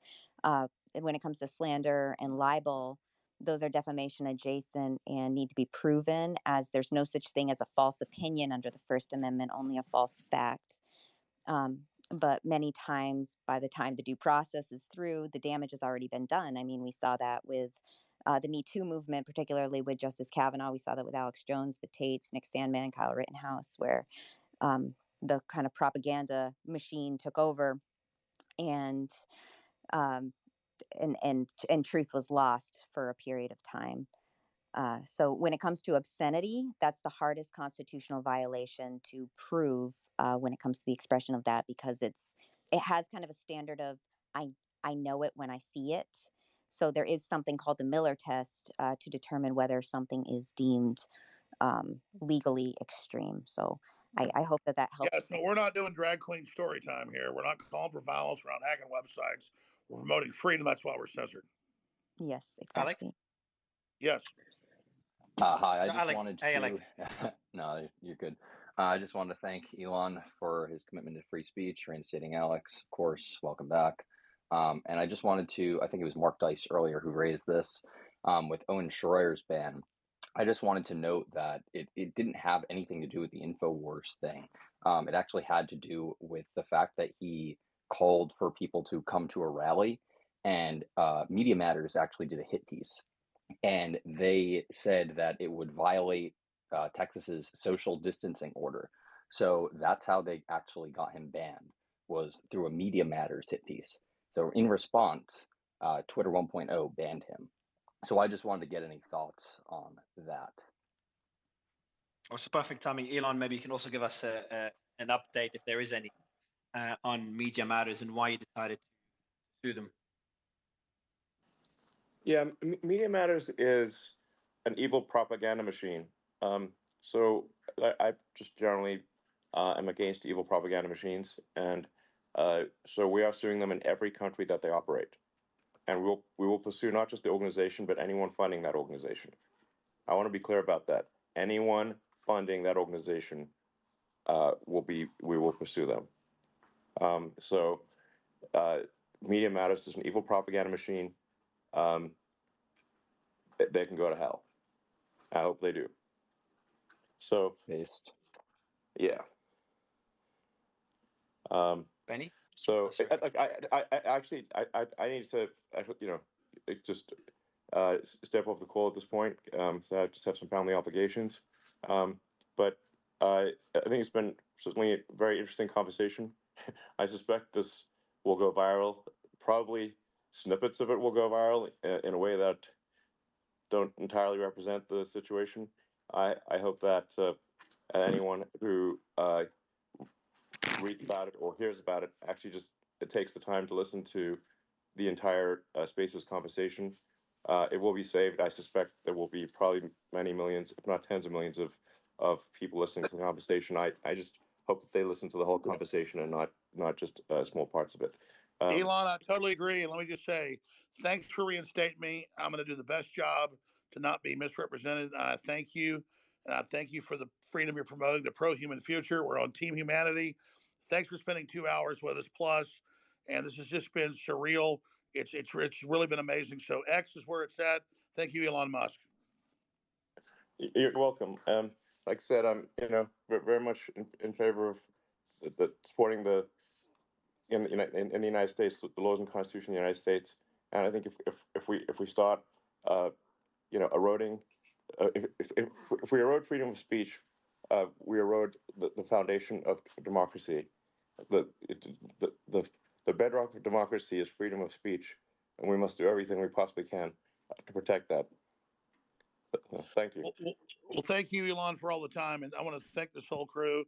I'm going to be posting a lot of stuff at Real Alex Jones on Twitter. People should follow us there. And this has been the most epic interview ever. I love this new Spaces system. And it's just good to have my identity back so I actually say what I actually said versus misrepresenting. I'm not perfect, but God bless you all. And I really appreciate Elon Musk and everybody else that is promoting free speech. That's because we don't have free speech, we have nothing. I appreciate it, Alex. And Benny, maybe you can give us a final word. I know that you've been waiting for a while. Good to have you, man. Oh, hey. Hi, how are you doing, guys? Big kudos, Elon. Thank you so very much for creating this space and obviously for believing in principle more than money. Jack, Swagger Jack, to my question, I was going to ask about 2024 election integrity and government interference. So instead, I'll ask about Bob Iger. When you told Bob Iger to go fuck himself a couple times, Are you asking Elon? Yes. Yeah, he's jumped off. So I was going to give you the final word to wrap up the space. Yeah, he's jumped off. And Alex is jumping off as well. Well, I mean, that was the moment globalists got their back broken when we stopped giving into their intimidation and their blackmail. Go fuck yourself, New World Order. I was going to ask. I didn't know. You just missed it. But to give you an idea of the space that we started off with Alex, I messaged Elon to jump on. He did. Then we had the Tate brothers come on. We Matt Gates, obviously. That's Vivek, everybody. David, Jessica Laganas. I was trying to be patient, and I was trying to be patient. I appreciate it, man. I appreciate it, man. That was good to have you. Just like Patrick Bet David, I'm here with my kids. So I'm like Vivek. I'm not going to piss live on this, but you might hear a crying baby. All right, good to have you, man. And good to have everyone. Alex, your final thoughts on the space, man? It was pretty epic comeback to X. I don't think it's pretty epic. It's way better than Alex Jones. It's humanity deciding. For our free speech is paramount. Those that try to not have us free speech are our enemies. We need to actually hear what we actually say instead of what we're told somebody said. Elon Musk is doing a superlative job. To everybody that helped get me back on X and this whole thing, this is historic. But the deep state, the empire is going to strike back. So I'll see everybody at Infowars.com/show, band.video. We'll see you at Real Alex Jones on X. We're going to hear what I actually say versus what they claim I say, because you're adults. You deserve to actually hear what people are saying versus what they're told you're saying. So that's why this is so incredibly epic. So God bless you all and good luck. I'll see you at Real Alex Jones on Twitter. Please follow.